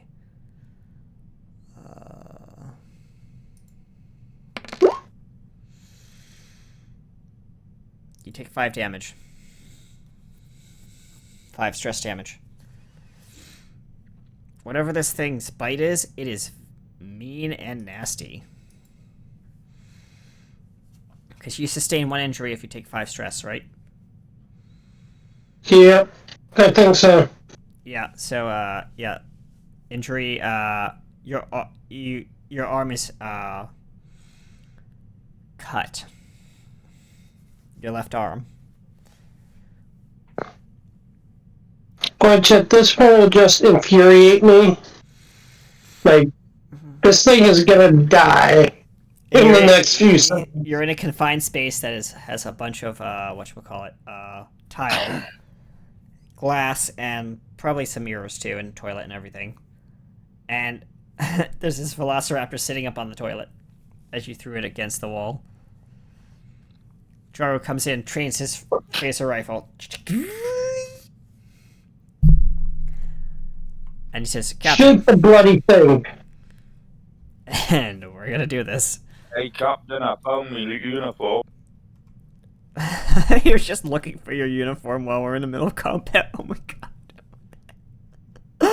Well, I was away in my room finding it and putting it on. Alright, daring, Quintus. controls. Quit the bridge. Engineering. Nothing. Now the combat. Yeah, nothing's working. Hold on, give me one. Working either. Well, I think whoever Cork, the fellow who created this game, wants we to play it out. 6, Ain't that nice? Alright, 8 damage, and, yeah. This, That's 4 Working on effects. trying to get well. 4 effects, yeah. So this thing is, That's this thing is, this thing gets vaporized. As it lets out a blood-curdling, like, little Wait a minute, squeal. might be watching what we're doing. A And blood-curdling helping with. a blood-curdling squeal comes out of this creature as it's vaporized.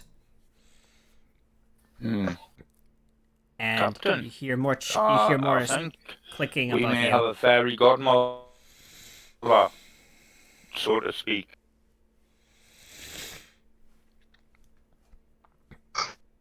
There's a knock on the door. Somebody's looking out for us. That's for sure. There's a knock on the door. And you hear all your phones go,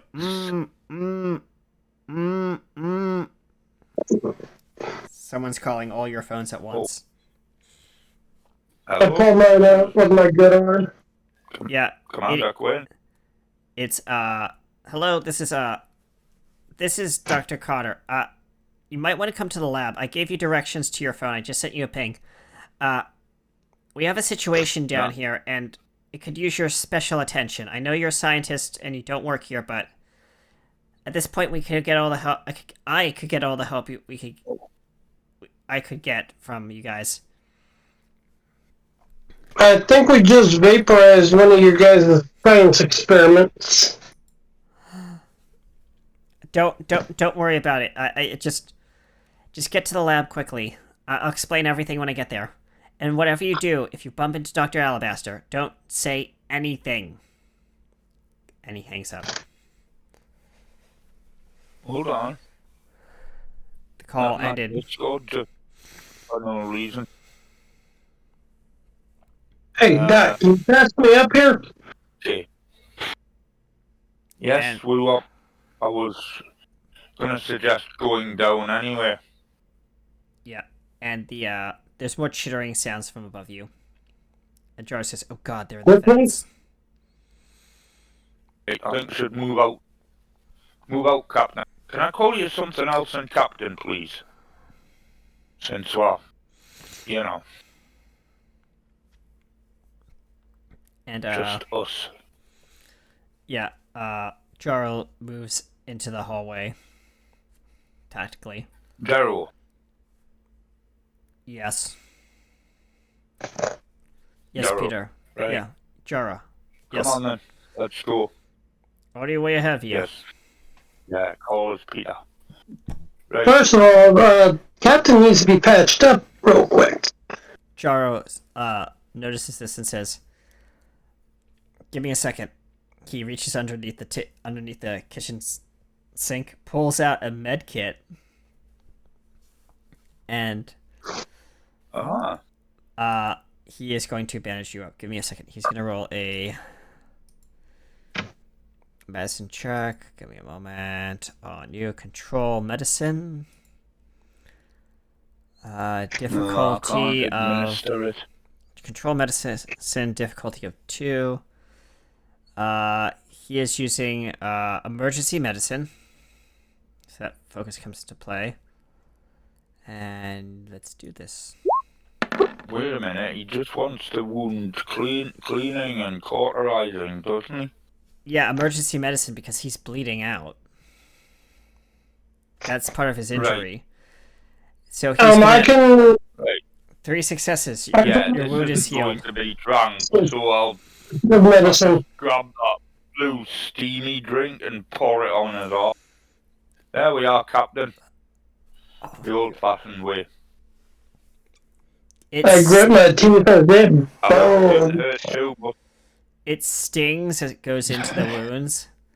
Like, agonizingly stingy, but, like, it feels like he's putting a bunch of bees into the hole. But then those bees immediately turn to is ice. there any scotch or blood wine or something? This is basically, like, think of it like an icy hot, but, like, as a drink. the pain is nothing. Yeah, but I it's felt much still worse. cauterized wound.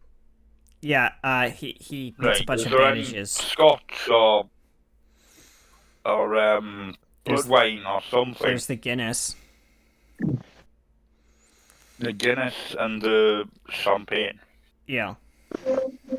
I'll take the Guinness and just down it. Captain, just drink that. That's a pain cup. Or there should be a hypo spray, I don't know. He pulls ah. the doctor pulls out a hypo spray on the from the med kit. Well, it's not a hypo spray, it's more like it's an EpiPen. And he just jabs it into the Yeah. arm of the captain. Hold on. They can send in the EMH They can't. if they can. He said, "I already tried that earlier." He said, "I fell down the stairs a couple hours ago, and well, yeah, that did not work." Okay. So the EMH is not here. Right, come on, let's There's a go and give them a hand then. there's a breaking of glass behind you as 2 raptors spawn. Well, not spawn, but like break the glass behind you on the porch, and they charge in. They're looking around. Bloody freaking hell. I'll just fire some parting shots All right, you do and that. shut the door. You guys are now in the Oh, but hallway, it's and made of glass. It's made of glass. No. yeah, Shut the door and it's made of glass. Right, turbo lift. you guys make your way to the elevators. We'll wait by the turbo lift doors. See if they pop their heads round. There's a red. Actually, I'm not gonna do that. The doors open to the elevator. Right, let's move in slowly. the elevator makes a casual ding dong sound as one of the Hit the raptors down the button. hall tilts its head towards the door. Door's closing. Fire. You start firing through the door. And the door, to the, to the elevator closes, and Oh, you well. starts moving down, and then you hear a very loud pneumatic creaking sound as the elevator comes to a grinding halt. And the power flickers. Zzz, zzz, zzz. Oh, it's the power. Right. Press the button. Nothing. The elevator is Can stopped. I redial the last number that called us? You can, yes. Yeah, I'll do that.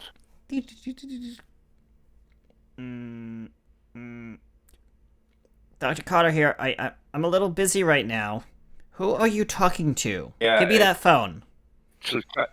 It's Lieutenant Commander Quinn. Ah, Lieutenant Commander Power's Quinn. gone out and we are stuck in the elevator. What are you doing We in are the on our elevator? way down to see you. You... And then there's a loud gunshot sound. Unfortunately, What's going on? your services are no longer required. You may stay in your room. I'll send security on their way. Goodbye. We are still coming down. We are senior officers in Starfleet. They hung up on you. You also heard a very loud scream and then a gunshot. I think they may have killed our friends, sir. It would appear so. Let's get the hell out of this hotel of horrors. We may have to fight our way out. Right. Give us a hand with this door. See where we are. There's a creaking sound as you feel like a jolt. I need everyone to roll a fitness security check. Ah, dear me. Well, that's... Well, Fitness security ain't bad. Not bad, yeah. 1, Wait a 2. minute. Why is my security a double figure? It'd be a 3, I think, or a 2. It's a 2, it says. No, it's a 3. It's a 3 there. Oh. So, yeah, you succeeded. Captain, can you roll, please? Already did. Oh, you did. I got a 3.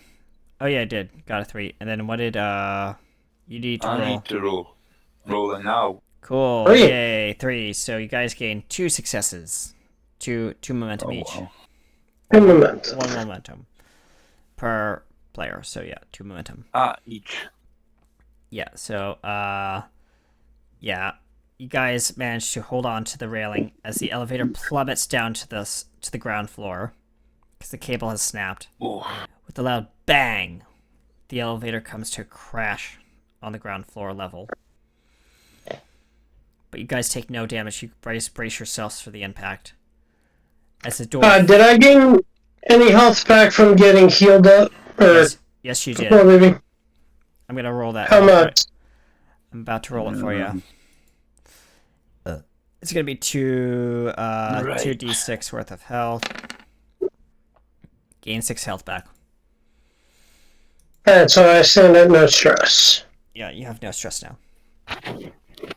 As the door to the elevator falls open, and you're in the lobby as there's a bunch of dead bodies and blood splatters everywhere.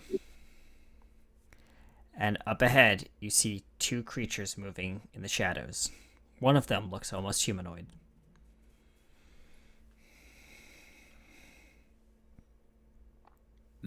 Oh, we got down, did we?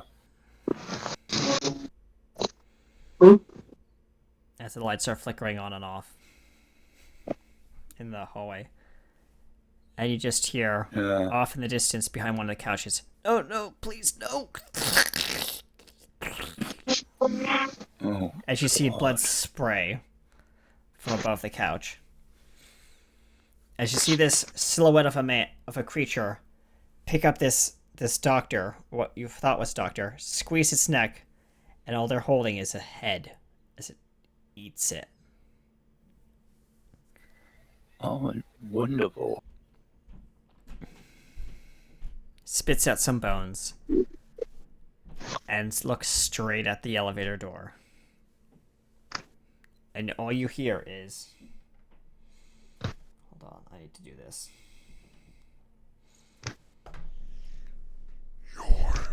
Next.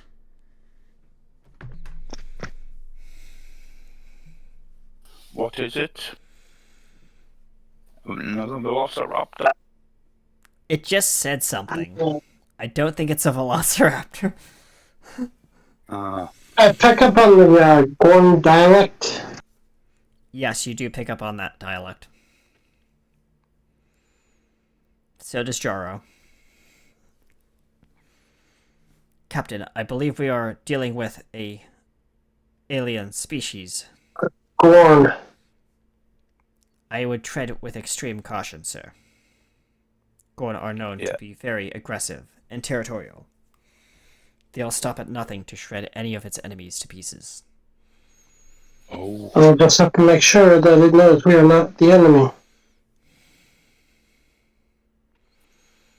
As one of these velociraptors starts moving towards you. Almost charging at the elevator door. Jaro raises his firearm. Captain. Fire. He's waiting. Kill him. He's looking to you, like, hesitating. I call out to the Gorn, tell him we're not your enemy. The Gorn says something in Gorn, and the velociraptor comes to a skidding halt inches from the muzzle of the gun.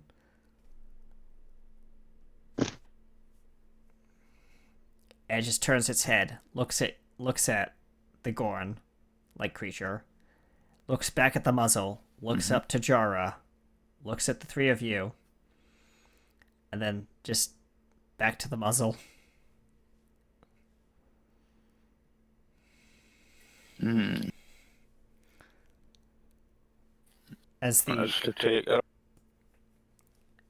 As you hear a voice, a very deep voice. Identify yourself. Do you work for Dr. Alabaster? No, I am a Starfleet captain. No. We were invited by Dr. Alabaster. Then you're an enemy of mine. If you're working for We are her, men. Are we now? We are Starfleet officers of Starship Silverlight. We mean you no harm. As this We creature are sort of trapped here. as this creature moves out from the shadows and into the light, and you can definitely see it is a Gorn-like creature, but this is no Gorn you've ever seen before. It's dressed in, I guess, like, civilian clothes that are all ripped and torn. And it's, well, civilian clothes is an understatement. It's tried its best to find what it could fit into. And, it's looking at you awkwardly, like, appearance-wise, it looks like a Gorn, but its facial structure is more pronounced like a T-Rex shape. And it's more muscular. More humanoid and long tail. We have no affiliation with Dr. Alabaster. Well, that is good to hear. We had never met her before we arrived. We were invited down because we could help. I am a science officer on the USS Silverlight. I've never heard of the USS Silverlight team. What is your business here? It's a Starfleet vessel. What is Starfleet? Well, Starfleet is a peacekeeping armada comprised of several alien worlds.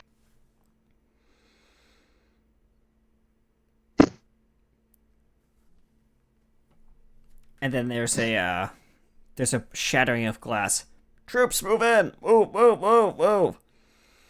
And you hear gunfire off in the distance. Excuse me. the I ones have firing those dinner guns to probably eat. are the enemy. If you excuse me, I have some dinner to deal with.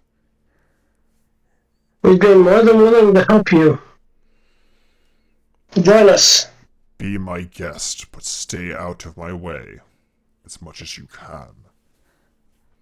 Yeah, just leave me some prey to slaughter.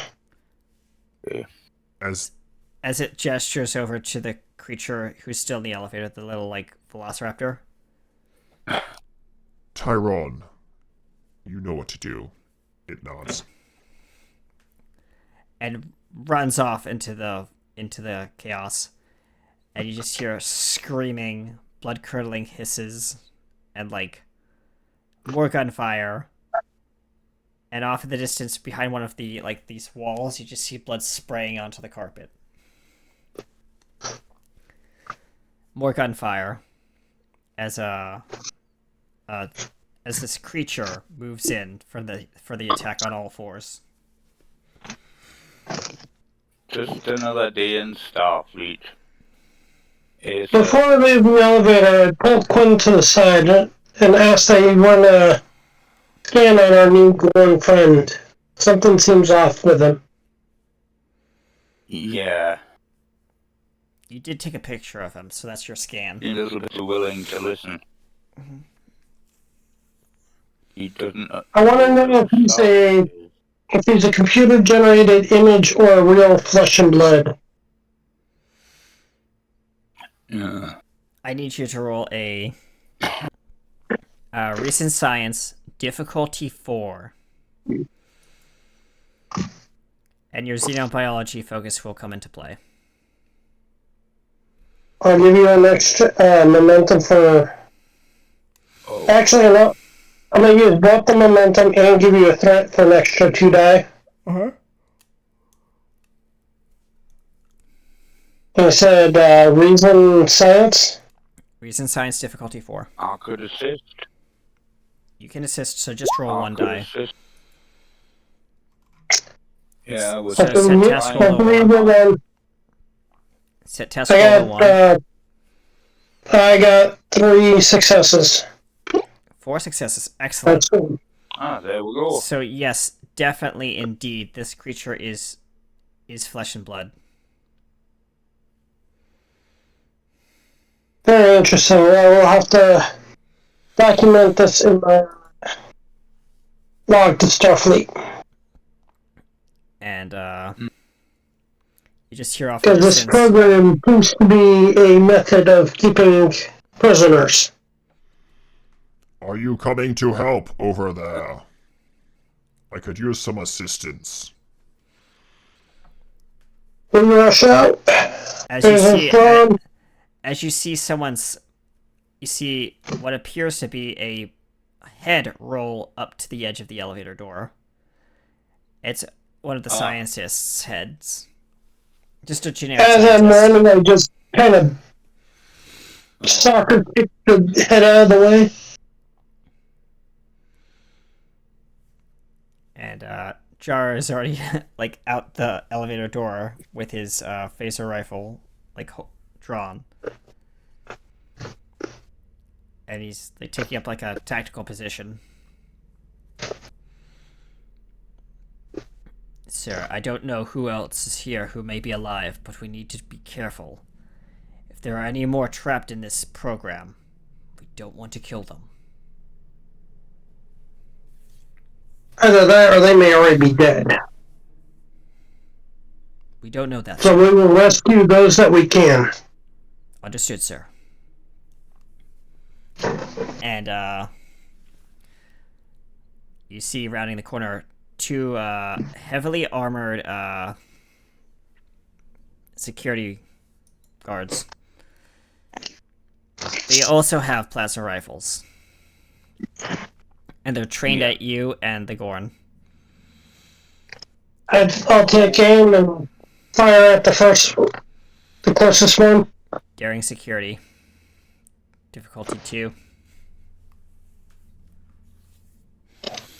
I'll give you a point for a third die.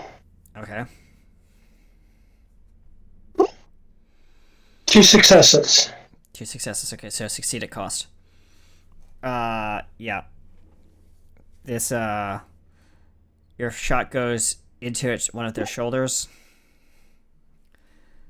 but they soak the damage. Some of the damage, so half that damage. Half that damage. 2, 4, 6, 8, 10, 12, 13 damage. Halved and rounded down. Half, that'd be about 6. 6, okay. Yeah, they have resistance, so they soaked half that damage with their battle armor. Whatever kind of armor they're wearing, it is definitely able to absorb this shot. But, well, most of it.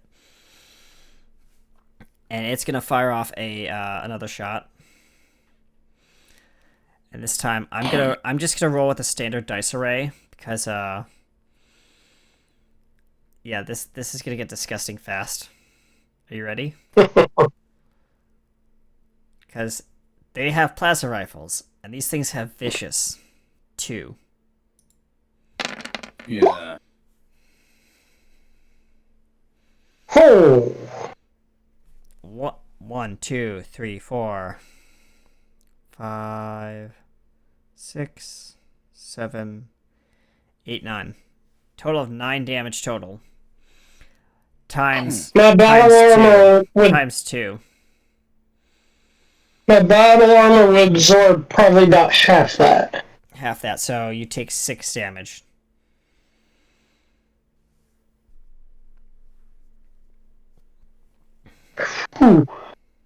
Yep.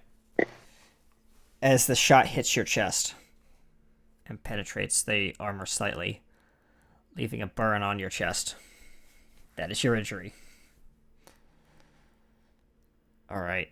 I just kind of laugh it off. Alright. And now the Gorn is going to charge at the one of the guards. He's going to do a slashing attack. So slashing is going to be, because he's a Gorn, he's going to roll those. Yeah, Gorn attacks are bad. Yeah, that guard is dead. There's 2 more guards left. It's a pack of 4.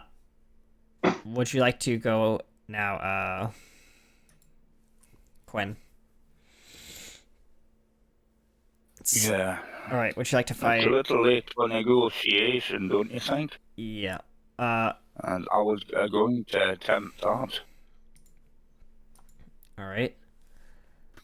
Right, what, So if you want to use your phaser, you can. But I need you to roll a daring security check. Yeah. Difficulty 2. Okay. How about a piercing shot? You can use piercing, yes. Yeah. At one of the guys in the center. Okay. Alright, so Yeah. I need you to roll your... And I'll take... Go ahead. I'll take away momentum. How much momentum do you want to spend? Do you have Just to... just 1 momentum? Okay, so get an extra die. Yeah, Though, hold on. I am lucky. I will use that focus.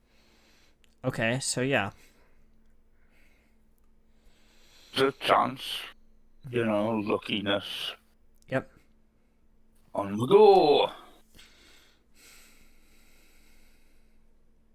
You hit. Roll your phaser damage. Oh. How yeah. many d20s? Just one. You don't need to roll d20.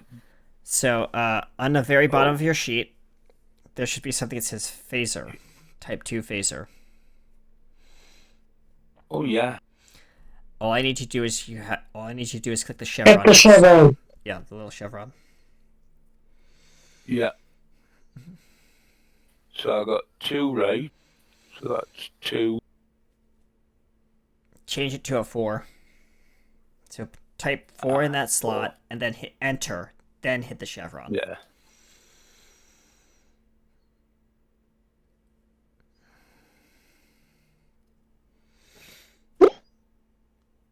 Oh, look at that. That's 6 damage.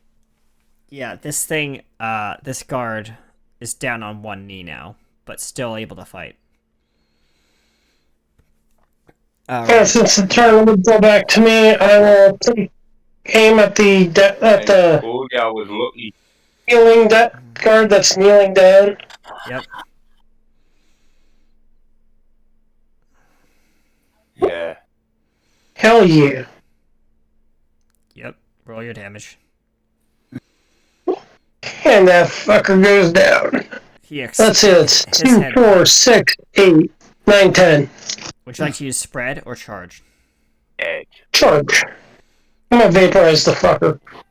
Alright, he is now bloody smear on the floor.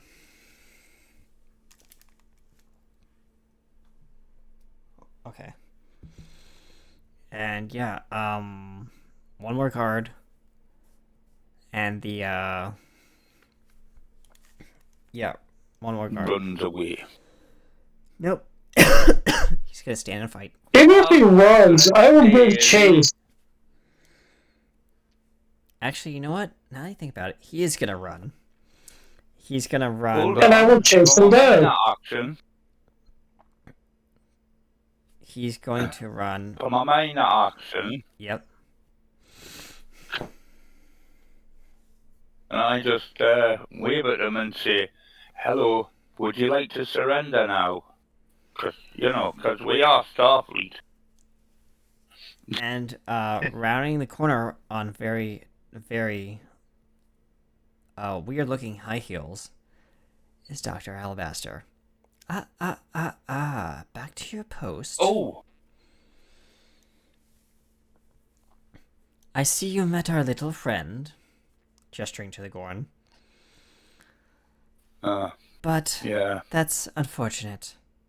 I'm afraid both of you are going to have to die now. You see, we can't let this asset get out. Oh, And I will run up on her with batleth drawn, She just fully intending to kill the good doctor. roll to hit. It's And gonna be using a bold daring command, security, difficulty 4. I'll give you the necessary threat to have the extra 2 die. Okay, cool. I'm gonna spend And using 4 of that bold threat. command. I'm gonna spend 4 of that threat to up your complication range by 2. Damn it. Well, here goes nothing. 3 success. Yeah, she throws up she holds up a small device and clicks it, and a shield comes up in front of her, and your batleth just bounces off of it. Damn Play it. this game, Doctor. Or shall I say, Captain? How dare you try and hold me prisoner in this I don't. nightmarish Dr. thing. Alabaster, sir.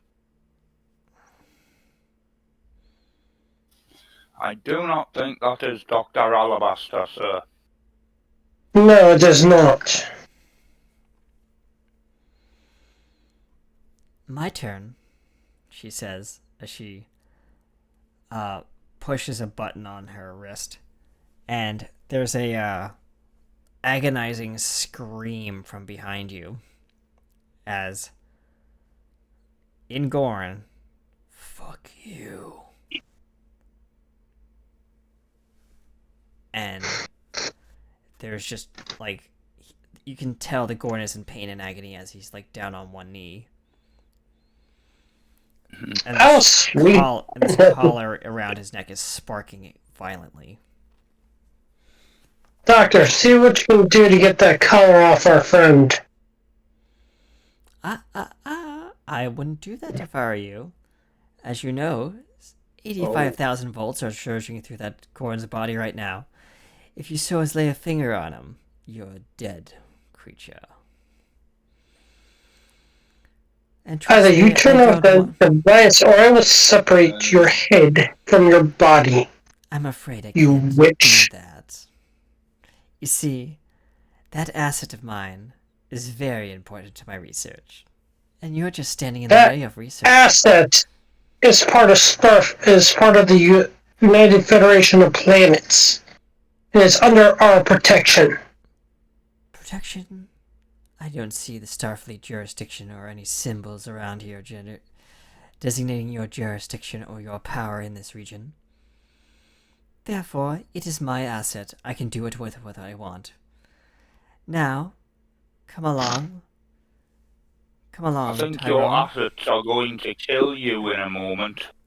That is correct. As you see the And Gorn I stand think to I one would knee. like Stand. to stay to see them have dinner on you. As the Gorn gets up on one, like, from one knee to, like, almost a standing, struggling position. As trying to charge at, Dr. Alabaster. It is going to roll a daring fitness check, but it's going to be on my stats, so give me a second. Well... Let's see, where is it? I'm just going to use this guy's stats, because why not? Daring... Security... Daring security, difficulty is 3.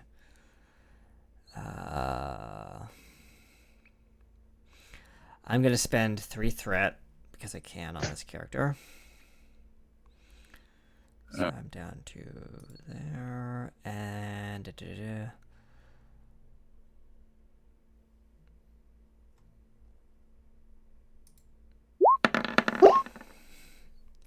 Yeah.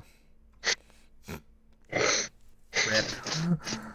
Alright, so yeah, he falls down to one knee as the shock arcs across his body. As the lady dials up the voltage. Careful now. You don't want to hurt yourself.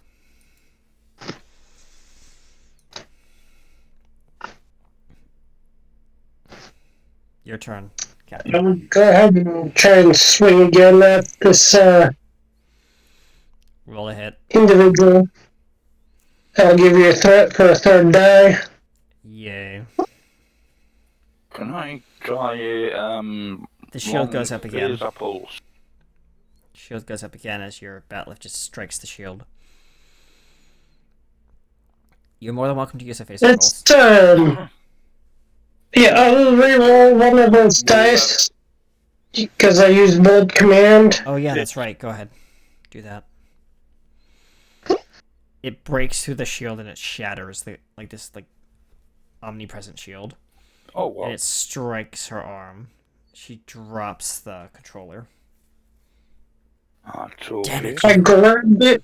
I grabbed the arm and deactivate the device. She says, "You may I have won the warned you battle. not to piss me off. You may have won the battle, but I have more Now you tricks up my shall sleeve." die. As she reaches in her hand and lets out and drops to the floor a beeping device. I take the device and chuck it at the retreating doctor.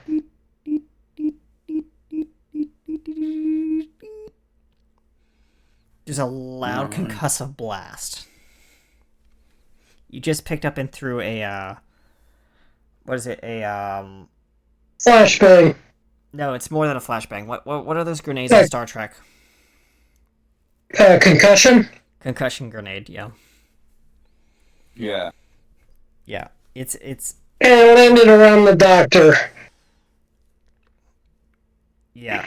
The blast goes off, throwing the lady to her feet, legs. You know, she's on her side, and she skids, picks up the one of the fallen guards' phaser rifles, and fires off a shot in your direction, Captain. The blast. Try and dodge. Fitness security, please. Difficulty 3. I'll give you an extra threat.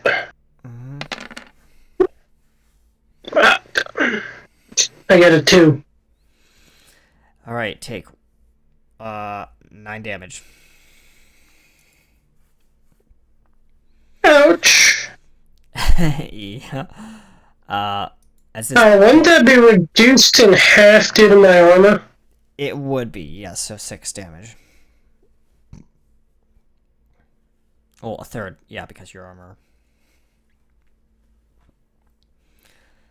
So yeah, Yeah, I'm kind of full on stress at the moment. and the doctor looks over at you, Captain. And the lady says, "I wouldn't move if I were you." As she trains the gun on your doctor. Oh. Gorn, take her out now. With pleasure. As he pounces on the woman from above, and you just hear, "No, no."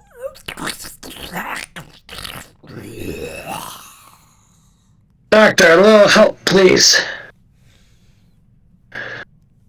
As you just hear blood-curdling screams, ripping of joints, splattering of blood, and other kinds of grotesque sounds that I will not repeat. As this woman is ripped limb from limb. And Well, the remains of her limbs. And the doctor comes over to you. Captain, you are in very critical condition. And he says, "Hold on, I have some tools here." And he is going to do emergency medicine using his field medicine focus. Actually, field medicine, yeah.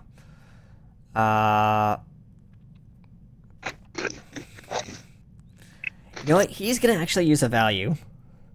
You'll live through it, trust me. So that's an extra automatic dice or success. He's gonna. If I can, I'll use my survival value.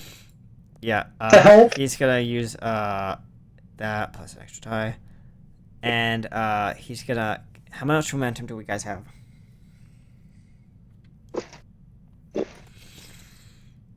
At the moment, I don't think we do. Okay, so he's gonna get an extra by one with an extra threat. So that's gonna be 3 6, there, and then that. Yes, go, Jaro, go. Yay! Holy crap! Jaro heals. And yeah, so I need to roll your heal, which is gonna be challenge dice. So that's gonna be 6 challenge dice. So how many momentum did we just get from that? Oh, so it's a difficulty 2. So 1, 2. That's 3 momentum. 3 momentum, yes. And that's how much you're getting healed by. 6. Yeah, 6 health. He says, "You're gonna need to get to sickbay," and he pulls out his phone. "Jaro to anyone who can hear me." The phone rings. 911. What's your emergency?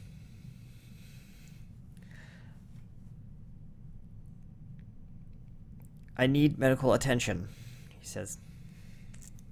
And, the phone says, we'll send a team to you right away. Please stand by. And he puts the phone in his pocket as the Gorn finishes ripping the woman to shreds, licking his lips as he's walking back to you. This Starfleet seems very proficient in its duty of protecting people. We are not in habit of keeping people prisoner, unless they've done something egregious. Had we been able to capture her, she would have been confined to a brig. And he says, I do believe there's someone who we need to save. Okay, lead away. And he gestures to the lab, deeper down into the lab. At this point, I should be able to resume walking. Yeah, you can walk. As you head down into Because my redundant Klingon systems are starting to regenerate things. As you head down into the lab, and I'm gonna fast forward a little bit. You guys are in the like the holding area for the incubation room, and he points to through the blast door glass. It says, "Those are my kin. They're holding them hostage. Save my kin." I'll pull out my tricorder to do a reading All to right. see if they're actually they're hologram.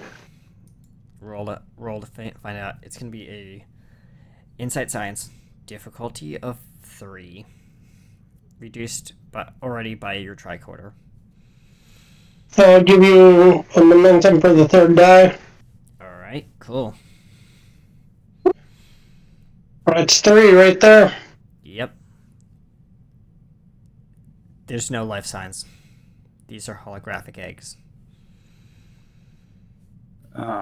And the Gorn's just standing there. What are you doing? Just save them. Warning. This facility is in lockdown. Facility self-destruct in 5 minutes. I show the Gorn my... He just bangs his hands on the blast door. Save them. Said what? There's nothing there. They're a hologram. No, these do not exist. They are my kin. He looks at you angrily. I show you the readings. There's no life signs. And that is when the program ends. Standing there in the room is the Gorn, Dax, you, and Jaro, and Peter. And the Gorn is now on his knees, just holding nothing in his hands, just crying into his hands. My kin. They were merely holograms. I am sorry for your loss, but they weren't real.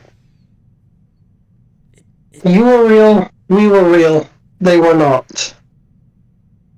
For 3 decades, I loved them, cared for them. They were an adaptive part of that program. Keep you prisoner.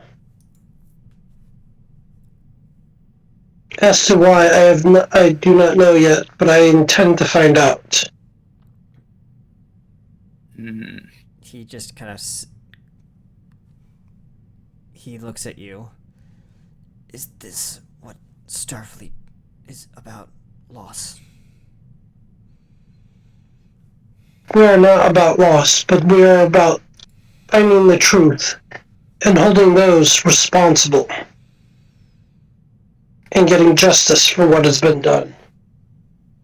Whoever trapped me here, I will rip them from shreds. I'll rip those shreds to shreds. I will massacre their bodies. And I will help you find whoever did this. He is angry, but, like, he's trying desperately to compose himself in this situation. Captain, if For you, my friend, you are more than welcome to join my crew. I would greatly appreciate that. It's the least I could do for you for saving, even if they didn't exist. Well, for saving me.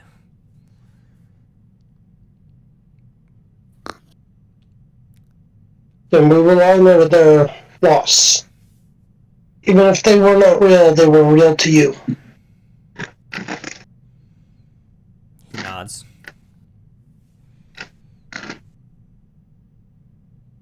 And, Dax looks at the Scorn.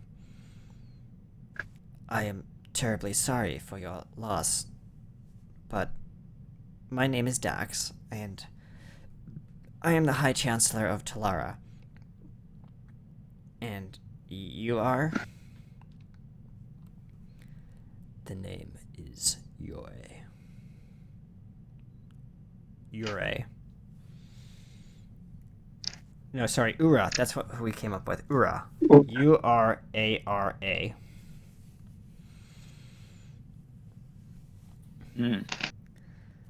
And, he says... Dax says, well, Ura, it's a pleasure to meet you. I do have to get back to the, to my, duties back on the station, but, Captain, I'm terribly sorry about this. I'm so sorry about the program going haywire and everything. I hope you're okay, and I recommend, we definitely update the security protocols on the holodecks across the ship, which I will let your engineering team know, and I'll make sure that our station also has the same protocols and procedures enacted, just in case this ever happens again. I will hold this isolinear chip as evidence, but I will be seeking that criminal charges be brought up to the Ferengi who supplied it. You do that, sir. I gotta go. And Jaro, like, bowing repeatedly. I'm so sorry, sir, about all this. I didn't mean for it to happen this way. I hope you'll forgive me. He's, like, his species are very apologetic. And he heads out the door and leaves. You three in the room. Well, 4 in the room. And doctor, help me to say. I'm still pretty heavily injured. Yes, let's go to sickbay. Give me a second, because we have a sickbay, folks. Charo, and if you'd like to drop your token on the map right here for me, that'd be great. So you just drag your token to that spot. Where is my token? So go to your character sheet. And Well, the brain. list, yeah, and you just have to drag the character back to the map. There you go. Alright, Doctor comes over. I believe I can do some more medical, not stuff here. Captain, if you don't mind getting on the table, he helps you onto the table. Computer, activate EMH. And the EMH comes on. Please state the nature of the medical emergency. It's a female. Oh, Captain, Julia, if you could please assist me with the surgery for the captain.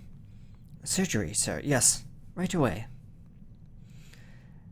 You have suffered from internal bleeding, Captain. I am definitely going to have to put you under for a few moments. Is that okay?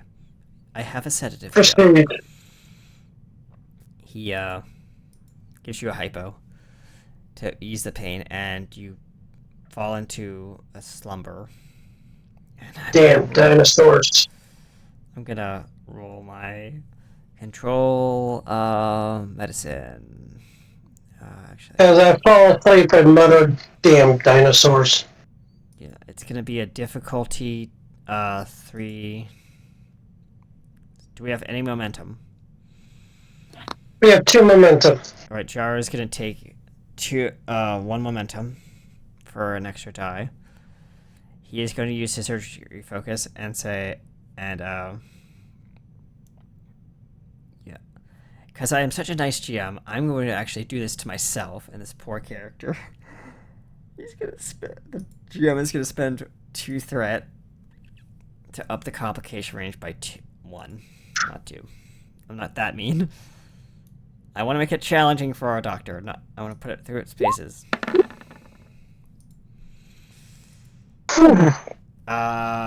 Oof, that is a complication. Alright. Would I be able to use my value of survivor to negate that? You can, but I'm gonna say, as a narrative thing, your board game plans try, but because of the sustained damage to that part of that, the body part, it's a wound that's gonna have to take a long time to heal. Yeah, I might have to sit out a couple missions. Yeah. And you come out of the coma. Well, not coma, but the sedation. And the doctor is just shaking his head. I tried, Captain.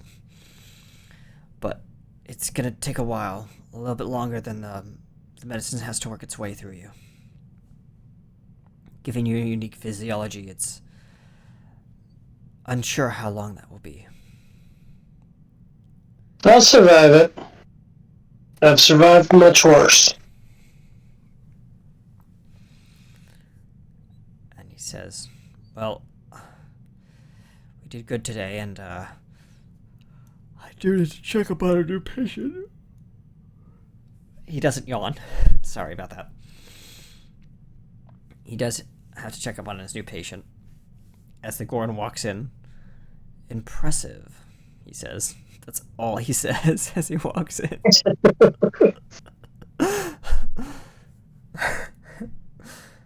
And you hop off the bed. The Gorn hops up. He does some preliminary scans on the Gorn. We're going to get some momentum today. For our dear Gorn friend. From our dear Gorn friend. So give me a moment. And that will probably be the last roll of the night. Alright, he's going to roll Insight Medicine. Difficulty is 2. Senior biology focus plays a part, yes. Yay. Guys get, well, you don't get a momentum, but I'm going to be a nice GM, and since I was using a tricorder, the difficulty has dropped, so you do get that momentum. That 1 momentum. So we're still at 2 momentum. Yeah. And he says, you're all good, Jorah. You're welcome to go to your quarters if you'd like. And the Gorn just huffs and says, I will. As he walks off out the door. And Jorah looks at you. Captain, I believe there's more to this holodeck business than we previously expected. As he hands you a data pad. I got this from the Admiralty. And I'll look over the data that the Admiral provided. It is classified. Highly classified. But what it describes, for your eyes only, is basically a plot by a unknown organization who we don't know yet. is planning on kidnapping and waging war against the Federation for unknown reasons. And how they're doing it is they're taking prisoners of war via transport buffer, putting those buffers into a holodeck program and transporting them in across Federation territory into enemy territory, and then holding them hostage and wiping their memories, so they have no clue what Starfleet's about. And then they induct them into service to work for them. At least that's what the intel brief says.